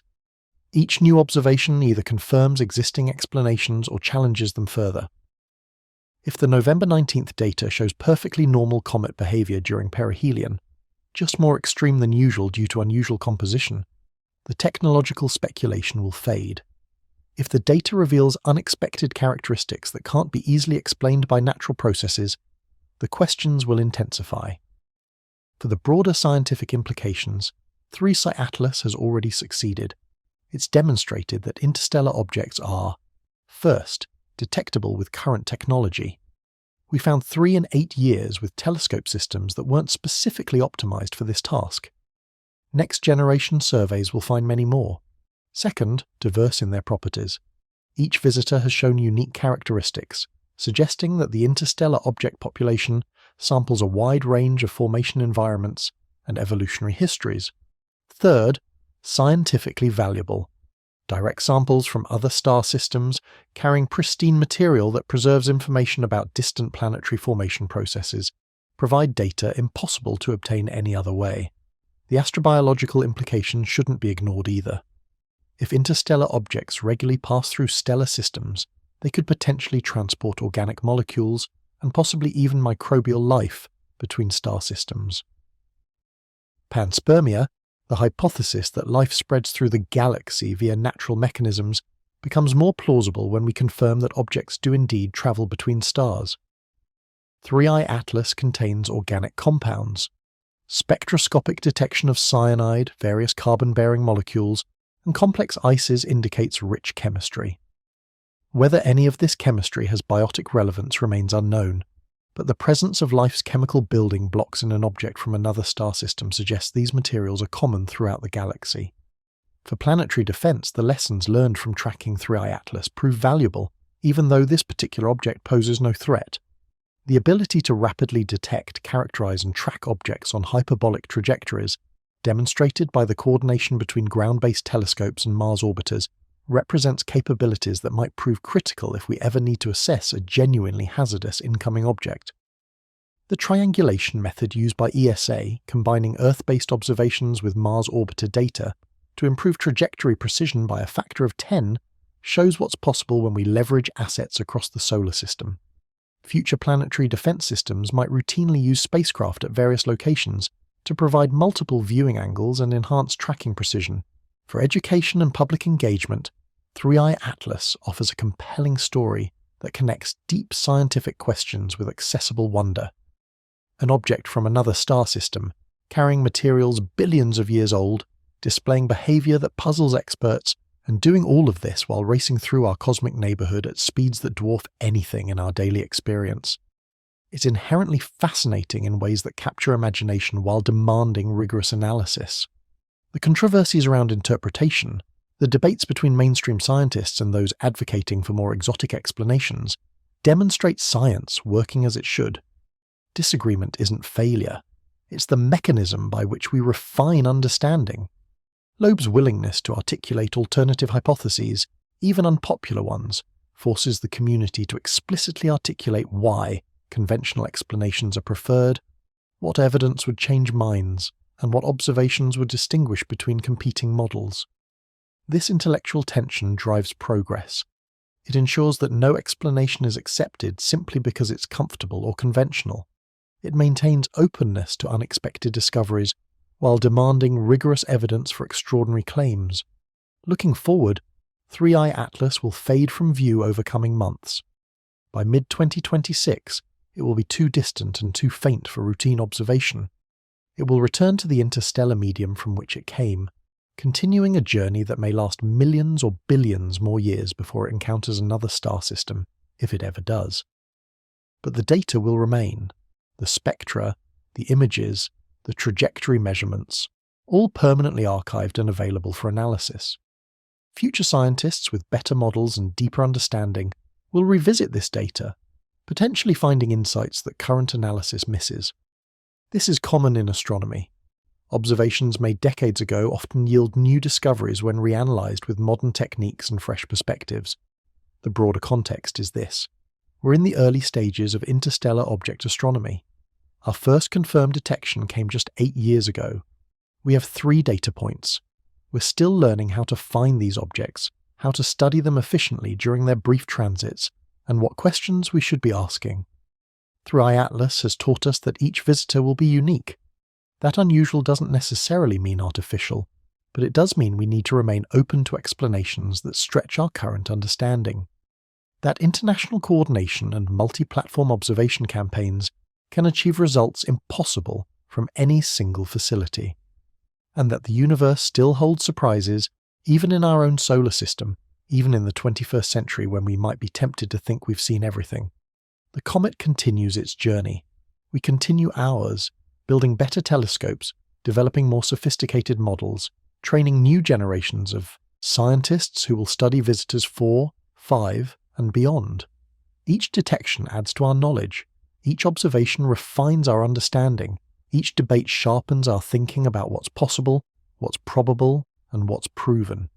3i Atlas may or may not be the terrifying visitor that my title suggests. Terror might be too strong a word, but unsettling, challenging, mysterious. Absolutely. It's an object that refuses to fit neatly into our categories, that exhibits behavior requiring explanation, that makes scientists use words like unprecedented and anomalous with uncomfortable frequency. And that's exactly the kind of object that drives science forward. Not the ones that confirm what we already know, but the ones that force us to question our assumptions, refine our models, and admit that the universe is more complex, more varied, and more surprising than our theories predict. Whatever 3i Atlas ultimately turns out to be, whether explained entirely by exotic natural processes or harbouring genuine mysteries that require new physics to understand, it's given us a gift. It's reminded us that we still have much to learn, that the galaxy is full of objects and phenomena we've never encountered, that keeping an open mind while demanding rigorous evidence represents the best path to genuine discovery. The data from November 19th will add to the story. The December observations will contribute more chapters, and years from now, when we've detected dozens or hundreds more interstellar visitors, we'll look back on 3i Atlas as one of the objects that taught us what to expect, what to measure, and how to ask better questions. The cosmic messenger has delivered its message. Now we need to figure out what it's telling us. For those of you who want to follow this story as it develops, here's what's coming. NASA's November 19th briefing will be available on NASA+, NASA's YouTube channel, and the agency's website. This will be the comprehensive data dump from multiple spacecraft and telescopes, potentially answering many of the questions I've raised in this video. December 19th marks 3 Atlas's closest approach to Earth. While still 168 million miles away, this represents the best viewing geometry for ground-based observation. Major observatories will be conducting observation campaigns, and their results should appear in preprint servers and press releases shortly after. If you have an 8-inch or larger telescope and know how to use it, you can actually observe 3i Atlas yourself. It's faint, around magnitude 11 to 12, appearing as a fuzzy smudge rather than anything dramatic. But knowing that fuzzy smudge travelled from another star system, carrying materials potentially billions of years old, transforms it into something remarkable. For tracking the comet's position and observability, NASA's Eyes on the Solar System provides interactive simulations showing where 3i Atlas is at any given time. Sky Tonight and similar planetarium apps now include 3i Atlas in their databases, allowing you to see when it's above your horizon and what stars it's passing near. The Virtual Telescope project hosted a live stream on November 19th, providing real-time telescopic views of 3i Atlas from their observatories in Italy. They may host additional streams as the comet's observability improves in December. For following the scientific debate, Avi Loeb posts regular updates on his Medium page, documenting new observations and continuing to track anomalies as they develop. Archive, the preprint server for physics and astronomy, receives regular submissions about 3i Atlas from research groups worldwide. These papers provide cutting-edge analysis often months before formal peer-reviewed publication. The lesson from 3i Atlas is that we're entering an era where interstellar visitors are no longer once-per-generation rarities. They're becoming regular occurrences that we can detect, track and study. Each new visitor will teach us something about the diversity of objects wandering our galaxy. Each observation campaign will refine our techniques for rapid characterization of fast-moving targets. Each debate will sharpen our thinking about how we distinguish between exotic natural phenomena and genuine anomalies that require new explanations. The universe is vast. The Milky Way contains hundreds of billions of stars, most with planetary systems, most of those systems ejecting objects into interstellar space through gravitational interactions. The number of comets, asteroids and rogue planets wandering between the stars likely exceeds the number of stars themselves by many orders of magnitude. We're finally developing the capability to detect and study these wanderers when they pass through our neighborhood. Each one is a messenger from a distant stellar system, a time capsule preserving information about conditions and chemistry light years away and potentially billions of years ago. 3i Atlas may be unusual. Its chemistry, behavior and survival of perihelion certainly set it apart from typical comets, but unusual doesn't mean impossible or even necessarily unnatural. The galaxy is a big place. Formation conditions vary. Evolutionary processes differ. What seems anomalous from our limited perspective might be commonplace elsewhere. Or maybe not. Maybe 3i Atlas really is exceptional, not just unusual, but genuinely strange in ways that will require new physics or new explanations to fully understand. We won't know until we gather more data, conduct more analysis, and maintain the intellectual honesty to follow evidence wherever it leads. That's the exciting part. The story isn't finished. More observations are coming. More data will be released. More analysis will refine our understanding. And possibly, just possibly, we might learn something fundamental about the universe that we didn't know before. Thank you for watching this exploration of 3i Atlas. If you found this deep dive into our third confirmed interstellar visitor valuable, please consider liking this video and subscribing to the Sleepy Explorer for more in-depth coverage of space news and astronomical discoveries. Your support helps me continue creating these detailed explorations of the cosmos's most intriguing mysteries. Share this video with anyone you know who's fascinated by space, by scientific mysteries, or by questions about what else might be out there wandering between the stars. The story of 3i Atlas is still being written, and you're witnessing one of the most remarkable astronomical discoveries of our generation as it unfolds in real time. Clear skies, and keep looking up. The universe is full of surprises, and we're lucky enough to be alive during an era when we can not only observe them, but begin to understand them. Before we go further into what makes 3i Atlas so unusual, it's worth understanding exactly how astronomers study these fleeting visitors, because the methods matter. The techniques we use determine what we can know, and the limitations of those techniques shape what remains uncertain. When Atlas in Chile detected that faint smudge of light on July 1st, the initial observation was just that, a smudge, a slightly fuzzy dot moving against the stellar background. The telescope captured it automatically, flagged by algorithms designed to detect anything that moves between successive images taken of the same patch of sky.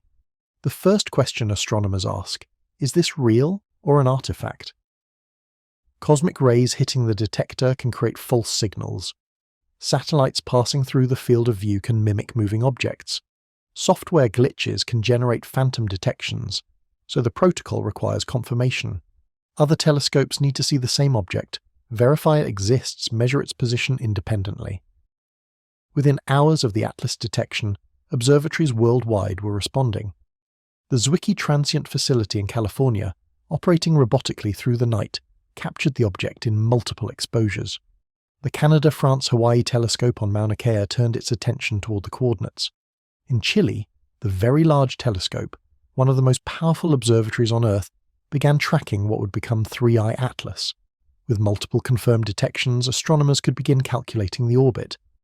This involves solving what's called the two-body problem, determining the trajectory that an object follows under the gravitational influence of the Sun.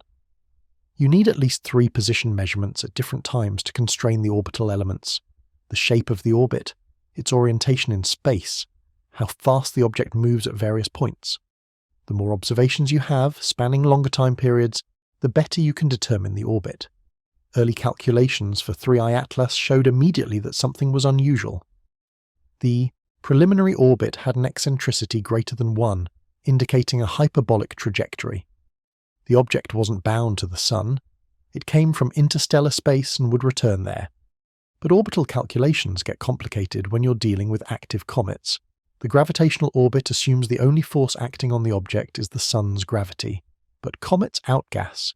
They release jets of gas and dust that create tiny rocket forces, pushing the comet slightly off its purely gravitational path. These non-gravitational forces are small, but they're real, and they accumulate over time, causing the actual trajectory to deviate from the predicted purely gravitational orbit. Detecting and measuring these non-gravitational accelerations requires extremely precise position measurements over extended time periods. For 3I Atlas, the signal gradually emerged from the noise as more observations accumulated through August, September and October. By early November, the statistical significance reached 3.7 standard deviations, meaning there's less than a 0.02% probability that the observed deviation from gravitational motion is just random measurement error. The direction of the non-gravitational acceleration tells you which way the comet is preferentially ejecting material. For 3I Atlas, the acceleration points roughly away from the Sun, consistent with material being ejected sunward through those puzzling anti-tail jets. Conservation of momentum means if you throw material in one direction, you get pushed in the opposite direction. The anti-tail jets throwing material toward the Sun create a net force pushing the comet away from the Sun. Spectroscopy provides the chemical information. When you pass light through a prism or diffraction grating, it spreads into a rainbow of colors, a spectrum. Different molecules absorb or emit light at very specific wavelengths, creating patterns of dark absorption lines or bright emission lines in the spectrum. These patterns are like fingerprints. Each molecule has its own unique signature that tells you definitively whether that molecule is present. The James Webb Space Telescope observed 3I Atlas using its NER spec instrument, a near-infrared spectrograph that operates at wavelengths from 0.6 to 5.3 micrometers. At these infrared wavelengths, carbon dioxide, water vapor, carbon monoxide, and many organic molecules have strong spectral features. Webb captured the light from 3I Atlas's coma, split it into its component wavelengths, and measured the intensity at each wavelength with exquisite precision. The resulting spectrum showed unmistakable carbon dioxide emission at 4.3 micrometers, water vapor at 2.7 micrometers, carbon monoxide at 4.7 micrometers, and weaker features from other molecules. By measuring the strength of each emission feature, astronomers could calculate the relative abundances. The carbon dioxide emission dominated everything else, leading to that extraordinary 8:1 CO2 to water ratio. But spectroscopy isn't just about identifying what's there. It can also measure temperature, velocity, and even isotopic ratios if the spectral resolution is high enough. The width of spectral lines tells you about gas velocity and temperature through Doppler broadening.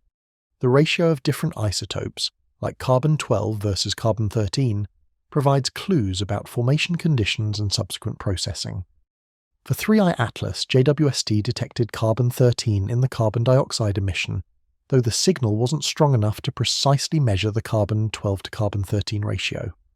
The lower limit placed on this ratio, greater than 63, is consistent with the terrestrial value of 89, suggesting that the carbon isotope ratio isn't drastically different from what we see in the solar system, but the uncertainty remains large, and future observations with better signal-to-noise might reveal subtle differences that point to exotic formation environments. Imaging provides structural information. The Hubble Space Telescope captured 3I Atlas in visible light, revealing the teardrop-shaped coma and the hints of tail structures extending from the nucleus. But Hubble images are more than just pretty pictures. They're calibrated measurements of surface brightness at every pixel, allowing detailed analysis of how light is distributed across the coma. Astronomers create what are called radial profiles, plotting brightness as a function of distance from the nucleus. For a typical comet, brightness falls off in a predictable way as you move outward through the coma. The exact shape of this fall-off depends on how fast gas expands outward and how dust is distributed. Deviations from the expected profile can indicate jets, active regions on specific parts of the nucleus, or asymmetric dust distributions. The 1/ρ enhancement technique, where you multiply the image by the distance from the nucleus at each pixel, helps reveal subtle structures in the coma. This mathematical transformation compensates for the natural fall-off in brightness, making jets and streamers more visible against the background glow. Images of 3I Atlas processed this way clearly show the sunward-pointing anti-tail and the conventional anti-solar tail, with different orientations and morphologies that demand explanation. Photometry, careful measurement of total brightness, tracks how the comet's activity evolves over time. As 3 Atlas approached the Sun, observers worldwide measured its magnitude, its brightness on the astronomical scale, where smaller numbers mean brighter objects. These measurements, compiled in databases like the Comet Observation Database, created light curves showing brightness versus time and versus distance from the Sun. The light curve for 3I Atlas showed the comet brightening faster than predictions based on standard comet models. This rapid brightening, particularly noticeable in mid-September as the comet crossed inside 2 astronomical units, indicated either unusually volatile rich material or some transition in the activity level, as specific ices began sublimating for the first time. Polarimetry measures how light is polarized, how much the electromagnetic waves oscillate preferentially in specific directions rather than randomly. Sunlight is unpolarized, but when it scatters off dust particles in a comet's coma, it becomes partially polarized. The degree of polarization and how it varies with the angle between the Sun, comet, and observer provides information about dust particle size, shape, and composition. Early polarimetric observations of 3I Atlas, though limited, suggested unusual properties. The polarization appeared higher than typical for comets at similar phase angles, the angle between incoming sunlight and the line to the observer. High polarization can indicate small dust particles, irregular particle shapes, or specific mineral compositions. All these factors matter for understanding how dust forms in the coma and what materials make up the nucleus. Radio observations probe molecules that don't emit strongly in visible or infrared light.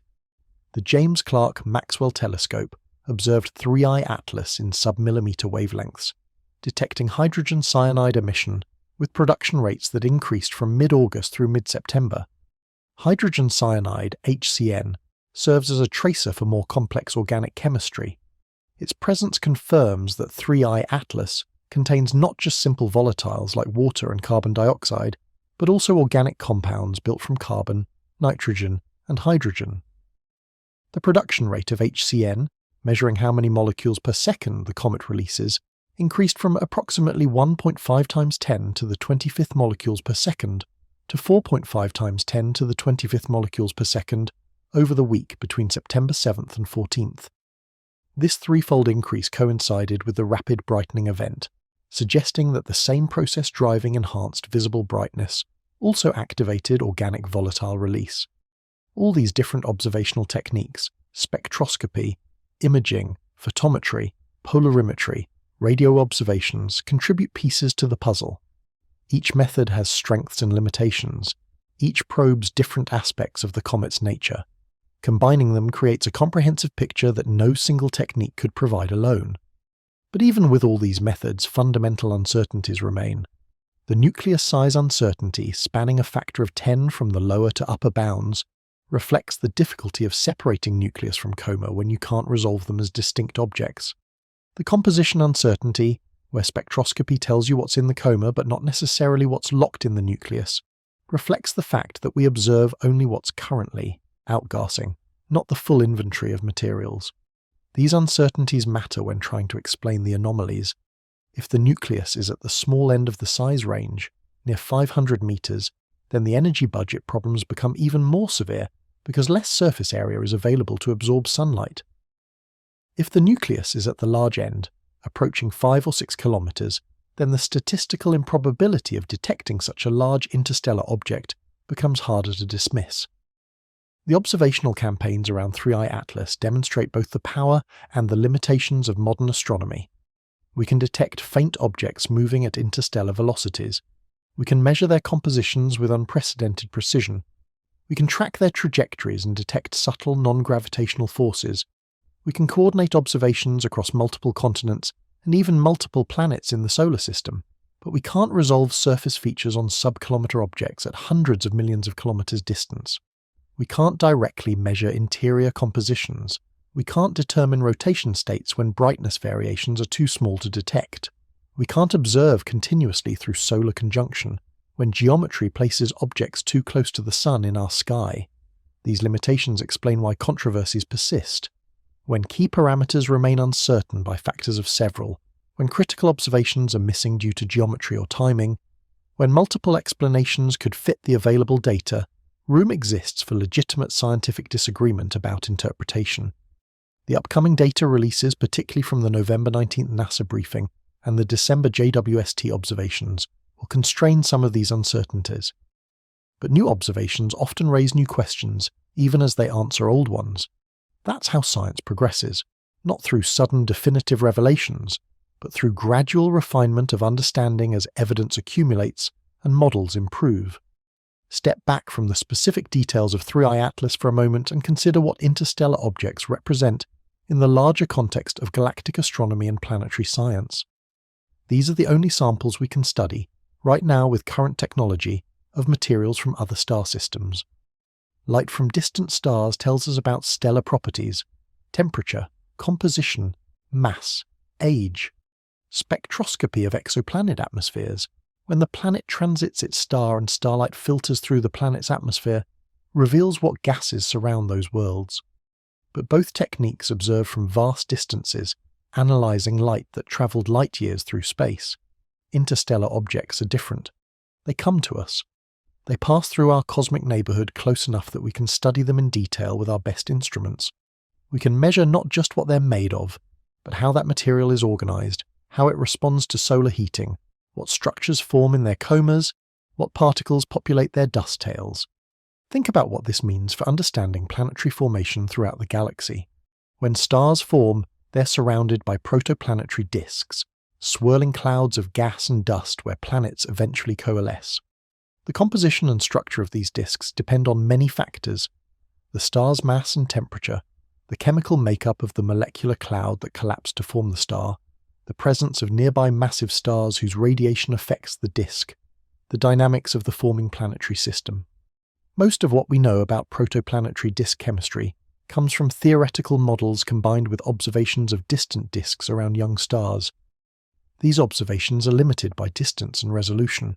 We can detect major molecules like carbon monoxide, measure dust emission, trace large-scale structures, but the detailed chemistry, the formation of complex organics, the distribution of ices at various distances from the star, much of this remains uncertain.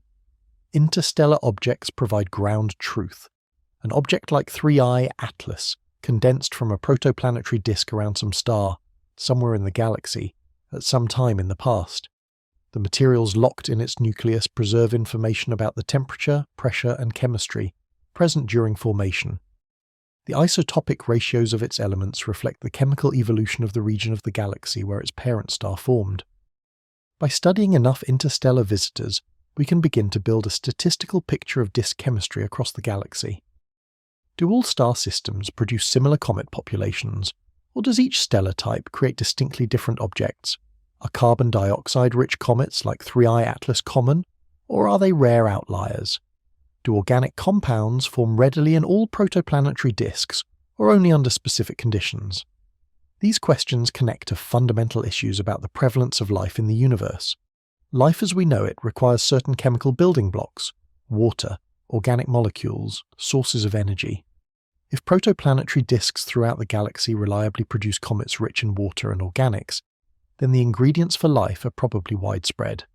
If such materials are rare, concentrated only in disks with specific properties, then habitable worlds might be correspondingly uncommon. 3I Atlas, with its detection of cyanide, various carbon-bearing molecules, and complex ices, confirms that at least some star systems produce comets with organic chemistry. The specific composition differs from typical solar system comets, but the presence of organic materials isn't unique to our cosmic neighbourhood.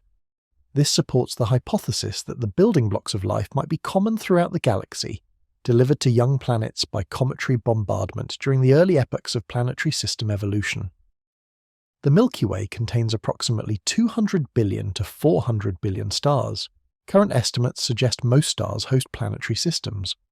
If even a small fraction of these planetary systems eject objects into interstellar space through gravitational interactions, the number of wandering comets, asteroids, and possibly even rogue planets between the stars could exceed the number of stars by factors of hundreds or thousands. We exist in a galaxy where the space between stars isn't empty, but rather populated by uncountable drifters, each carrying with it a piece of history from its formation system. Occasionally, random chance brings one of these wanderers close enough to our Sun that we can detect it, study it briefly, and watch it depart back into the darkness.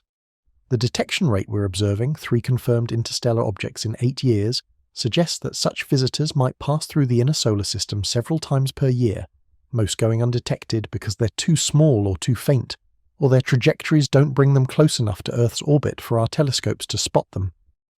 As survey capabilities improve, as telescopes like Vera Rubin Observatory come online with their ability to detect fainter, faster-moving objects, the detection rate will increase dramatically. When we're detecting multiple interstellar visitors per year, we'll transition from opportunistic observations of rare events to systematic studies of a genuine population. We'll be able to address statistical questions about size distributions, composition trends, structural properties. We'll start to understand not just individual weird objects like Oumuamua or 3i Atlas, but the broader patterns that characterize interstellar wanderers as a class. This statistical understanding will feed back into models of planetary system formation and evolution. How many objects get ejected during the early dynamic phases of system formation? What determines whether ejected objects are icy comets or rocky asteroids? How does the architecture of a planetary system, the masses and orbits of its giant planets, affect the population of objects it contributes to the interstellar medium? The galactic recycling of material matters here too.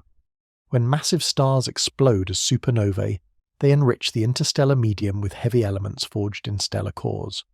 This enriched material eventually gets incorporated into new generations of stars and their protoplanetary disks. An old comet like 3i Atlas, potentially 7 to 11 billion years old if it originated from the galaxy's thick disk, formed from material present in the early galaxy, with lower abundances of heavy elements than stars forming today. The isotopic signatures, the ratios of different isotopes of elements like carbon, oxygen, and nitrogen, carry information about this chemical evolution. Precise measurements of isotope ratios in interstellar objects could reveal their ages and formation environments with surprising accuracy, turning each visitor into a probe of galactic history. The dynamical studies matter too, understanding how objects get ejected from planetary systems, how they interact with the galactic gravitational potential, what velocities they achieve, and how their trajectories evolve over millions of years tells us about the mechanics of our galaxy. The velocity of 3i Atlas, about 39 km per second hyperbolic excess velocity, indicates either ejection from a particularly massive system or acceleration through encounters with multiple stellar systems during its wandering. When we compile velocity distributions for interstellar objects, we'll be able to test models of galactic dynamics and stellar encounters. We'll understand better how the spiral structure of the galaxy, the dense regions and the sparse regions, affects the motion of objects over cosmological timescales. We'll learn whether interstellar objects preferentially come from specific regions, perhaps young stellar associations where planetary systems are still dynamically active, or whether they arrive uniformly from all directions as expected if they've wandered long enough for their origins to be scrambled by stellar encounters. The discovery that interstellar objects exist and can be studied opens new avenues for understanding the galaxy we inhabit. Each visitor is a messenger, carrying information that light alone cannot provide, and 3i Atlas, with its unusual characteristics and its catalogue of puzzles, might be one of the most informative messengers we've received. This is uncomfortable territory for most scientists, and understandably so. The history of astronomy is littered with phenomena that seemed inexplicable when first observed, but turned out to have perfectly natural explanations once we understood them better. Pulsars, discovered in 1967 by Jocelyn Bell Burnell, initially appeared so regular, so artificially periodic, that the research team half-jokingly referred to the first pulsar as LGM-1, for Little Green Men. The pulse is repeated every 1.337 seconds with such precision that technological origins seemed worth considering. Within months, natural explanations involving rotating neutron stars had emerged, explanations that proved correct and led to new understanding of stellar evolution and extreme physics. Fast radio bursts, intense millisecond duration radio pulses detected from distant galaxies, sparked similar speculation when first discovered in the early 2000s. Some characteristics seemed hard to explain with natural astrophysical processes, but as more FRBs were detected and better characterized, natural explanations involving magnetars, highly magnetized neutron stars, became increasingly accepted. The lesson seems clear. When you encounter something puzzling, exhaust natural explanations before invoking exotic hypotheses. This principle, sometimes called Occam's razor in its popular formulation, suggests that simpler explanations should be preferred over more complex ones when both fit the available evidence. So why is Avi Loeb, a respected mainstream astronomer with an impressive career, publicly discussing the possibility that 3I Atlas might be something other than a natural comet? Why take the reputational risk of advancing hypotheses that many colleagues find premature or unwarranted? Part of the answer lies in recognizing that science progresses through considering multiple hypotheses, even unlikely ones, and then testing them against observations. If you prematurely exclude certain explanations as too weird or too unlikely, you risk missing genuine discoveries when nature actually produces those weird, unlikely phenomena. Loeb's argument, stripped of the sensational framing that media coverage often applies, is more nuanced than 3I Atlas is an alien spacecraft. It's closer to 3I Atlas displays multiple characteristics that are unusual or unprecedented. We should document these characteristics systematically, attempt to explain them with natural processes, but remain open to the possibility that some combination of features might eventually point toward explanations we haven't considered.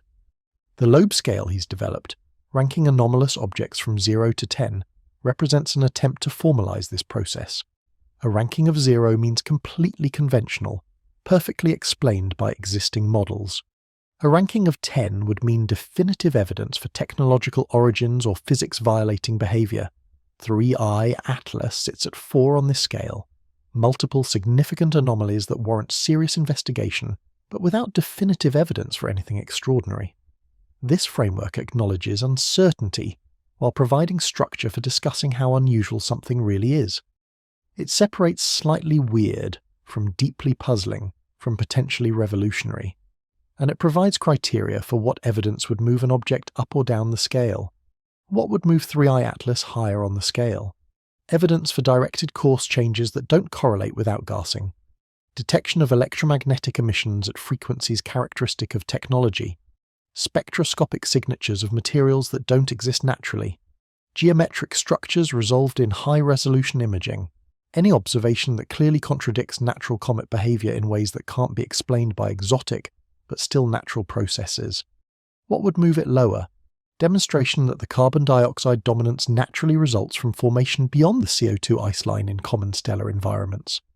Modelling that successfully reproduces the anti-tail geometry through plausible dust grain distributions and ejection velocities. Better size constraints that resolve the energy budget problems. Essentially, natural explanations that account for the observations without requiring unusual assumptions. The philosophical question underlying this debate is, what constitutes sufficient evidence for extraordinary claims? The famous Carl Sagan quote, "Extraordinary claims require extraordinary evidence," sounds reasonable. But it raises the question of what makes evidence extraordinary versus merely strong or compelling. For technological explanations of astronomical phenomena, many scientists would argue that only the most definitive evidence suffices, unambiguous signals that cannot possibly arise naturally. Radio transmissions encoding mathematical constants, geometric artifacts visible in imagery, spectroscopic signatures of industrial processes, behavior that violates known physics unless directed by intelligence. But this standard creates a potential detection paradox. If we require overwhelming, unambiguous evidence before seriously investigating technological hypotheses, we might never accumulate such evidence because we're not looking for it with appropriate methods and instruments. If observations are dismissed as probably natural without careful analysis whenever they seem weird, genuinely artificial objects might pass through unrecognized, because no one bothered to look closely enough. Loeb's position seems to be, given the enormous significance of confirming even one instance of extraterrestrial technology, even a small probability warrants serious investigation. If there's a 1 in 1,000 chance that an object like 3i Atlas is artificial, the implications are so profound that investigating that possibility, even when odds strongly favour natural origins, represents good resource allocation. Critics counter that chasing low-probability technological explanations diverts resources from productive research, generates unwarranted public confusion, and damages scientific credibility. The overwhelming majority of weird phenomena turn out to be natural. Building careers or allocating telescope time based on long-shot technological hypotheses seems wasteful when so many interesting natural phenomena await study. Both positions have merit. The debate isn't really about whether aliens exist. Most astronomers accept that life probably exists elsewhere in the galaxy. It's about resource allocation, about where we set evidentiary standards, and about how we balance open-mindedness with skeptical rigor. For 3 Atlas specifically, the technological hypothesis faces significant challenges. Every observed characteristic, while unusual in combination, can be individually explained by natural processes operating under exotic but plausible conditions. The carbon dioxide dominance, formation in a cold region of an alien protoplanetary disk, the anti-tail, large dust grains with high ejection velocities, the survival of perihelion, unusual structural strength or internal properties, the size uncertainty, complex coma structure that confounds brightness measurements. None of these explanations are completely satisfying. Each requires some special pleading, some assumption of unusual conditions that aren't typical for solar system comets. But unusual isn't the same as impossible, or even unlikely when dealing with objects from other star systems formed under unknown conditions billions of years ago. The absence of definitive artificial signatures matters enormously. No radio emissions, no geometric structures, no spectroscopic evidence of industrial materials, no behavior that requires directed control. Everything observed can be explained, albeit sometimes awkwardly, by natural physics and chemistry operating under extreme or exotic conditions. So where does this leave us? With an object that's genuinely puzzling, that challenges our models, that probably represents extreme natural variation rather than anything artificial, but that warrants continued careful study, because ruling out technological origins requires demonstrating that natural explanations account for all observations. This is healthy scientific discourse. Loeb's willingness to articulate unconventional hypotheses forces the community to explicitly defend natural explanations, to identify what observations would distinguish between alternatives, and to maintain intellectual humility about the limits of current understanding. The pushback from mainstream astronomers ensures that claims remain grounded in evidence, that speculation is clearly labelled as such, and that public communication doesn't oversell tentative findings. The net result is better science, more rigorous analysis, clearer articulation of uncertainties, and crucially, maintenance of open-mindedness without abandoning critical thinking. Because while 3i Atlas probably is a weird comet from an exotic birth environment, probably isn't definitely, and keeping that distinction clear matters for how we approach future discoveries. The Vera Rubin Observatory will revolutionize this field. When it achieves full operation, likely sometime in the mid-2020s, it will survey the entire visible sky every few nights, detecting objects roughly a magnitude fainter than current surveys reach routinely. The 8.4-meter primary mirror combined with the 3 gigapixel camera will capture immense amounts of data that automated systems will analyze in near real time. Predictions suggest Rubin might detect 1 interstellar object per month, possibly more. Within a few years of operations, we could have sample sizes of dozens to hundreds of confirmed interstellar visitors. This transforms the field from studying isolated anomalies to conducting population statistics. With large samples come the ability to answer fundamental questions. What fraction of interstellar objects are comets versus asteroids? Do compositions cluster around specific values, or does each object represent unique formation conditions? How do size distributions compare to theoretical predictions? Are there correlations between velocity, composition, and trajectory orientation? The legacy survey of space and time will also dramatically improve our ability to detect objects early, while they're still far from the Sun and before they brighten significantly.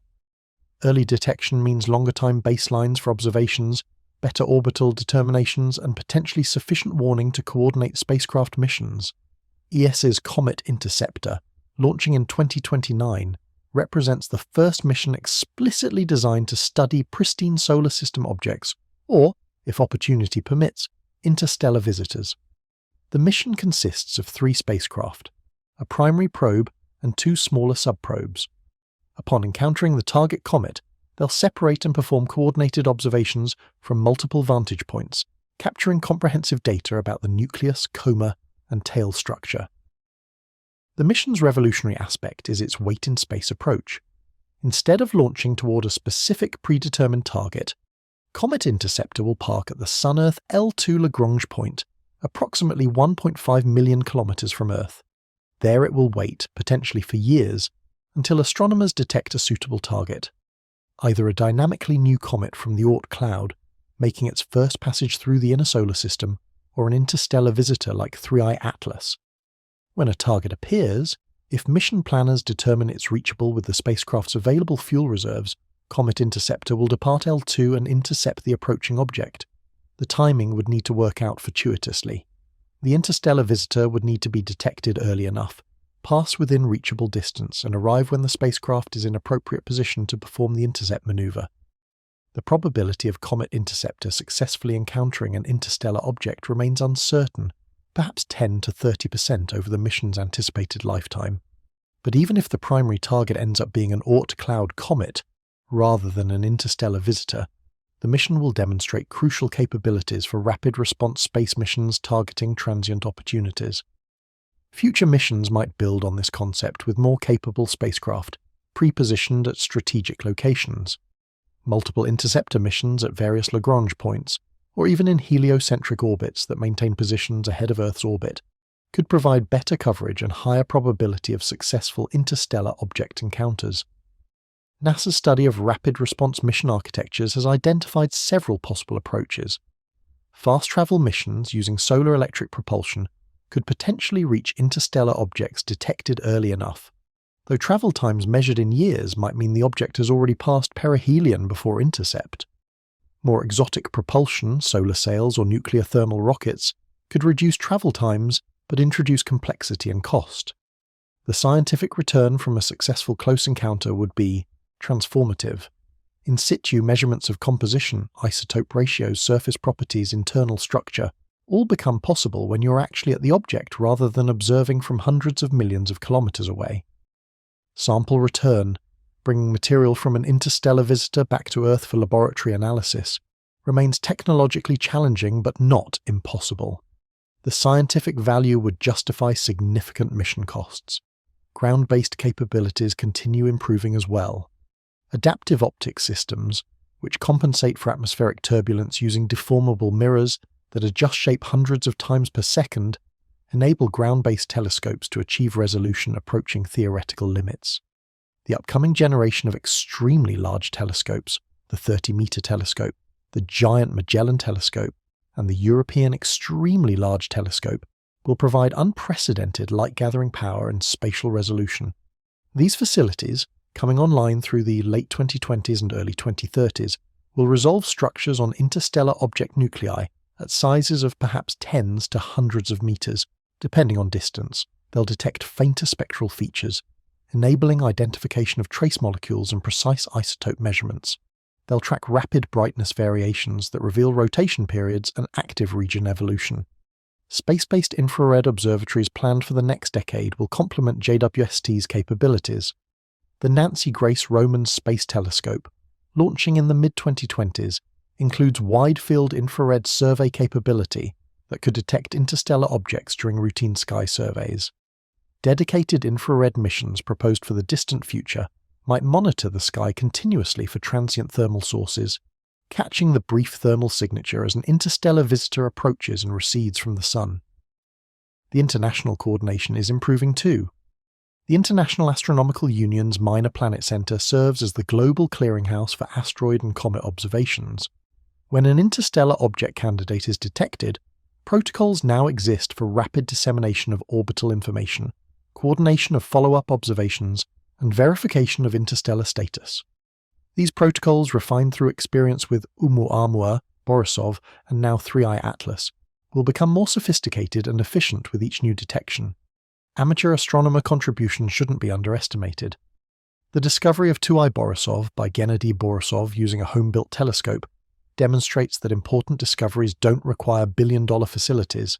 Modern amateur equipment, including high-sensitivity CCD cameras and sophisticated tracking mounts, enables dedicated observers to contribute meaningful data. Coordinated amateur networks like the Interstellar network provide continuous monitoring that complements professional observations. The computational infrastructure is advancing as well. Machine learning algorithms trained on millions of astronomical images can identify candidate interstellar objects more efficiently than traditional detection methods. These systems learn the subtle characteristics that distinguish true moving objects from artifacts, reducing false positive rates while maintaining high detection sensitivity. As detection rates increase, automated systems will become essential. Human astronomers can't possibly review every candidate detection when surveys like Rubin generate millions of alerts per night. Machine learning filters will perform initial screening, flagging high-priority candidates for human attention based on trajectory anomalies, unusual brightness, or other characteristics suggesting interstellar origin. The broader implications extend to planetary defense. The detection and tracking capabilities developed for interstellar object studies apply directly to potentially hazardous asteroid detection. Better survey coverage, improved orbit determination methods, and enhanced international coordination all contribute to our ability to identify and track objects that might actually threaten Earth. ESA's planned Near mission, designed to detect asteroids approaching from the Sun's direction, will help close the remaining blind spot in current detection capabilities. By positioning a spacecraft between Earth and the Sun, Near will observe the region of sky that remains inaccessible to ground-based telescopes due to solar glare. This will enable detection of objects on trajectories that bring them toward Earth from the Sun's direction, the same geometry that created observational challenges for 3i Atlas during its perihelion passage. Looking further ahead, genuinely transformative capabilities await development. Space-based optical interferometry, combining light from multiple spacecraft flying in formation, could achieve angular resolution sufficient to resolve surface features on interstellar object nuclei. Kilometer-scale apertures created through interferometric combination would provide imagery comparable to landing on the object. Breakthrough Starshot, the ambitious project to develop light cell-propelled spacecraft capable of reaching nearby star systems, might eventually enable missions to intercept interstellar objects while they're still far from the Sun. A spacecraft travelling at 10 or 20% of light speed could potentially catch up with a departing interstellar visitor, performing extended observations during the long pursuit rather than the brief flyby typical of conventional intercept missions. These advanced capabilities remain decades away. But the trajectory is clear. We're transitioning from an era where interstellar objects were theoretical curiosities to an era where they're routinely detected and studied. The next decade will bring dramatic improvements in detection rates, characterization capabilities, and hopefully our first close-up encounter with material from another star system. 3i Atlas, regardless of how its remaining mysteries ultimately resolve, represents a milestone in this transition.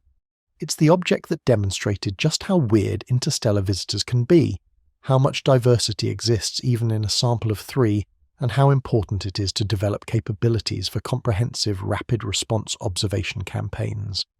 The lessons learned from studying this object will inform how we approach the dozens or hundreds of interstellar visitors that future surveys will detect. The galaxy is sending us messages.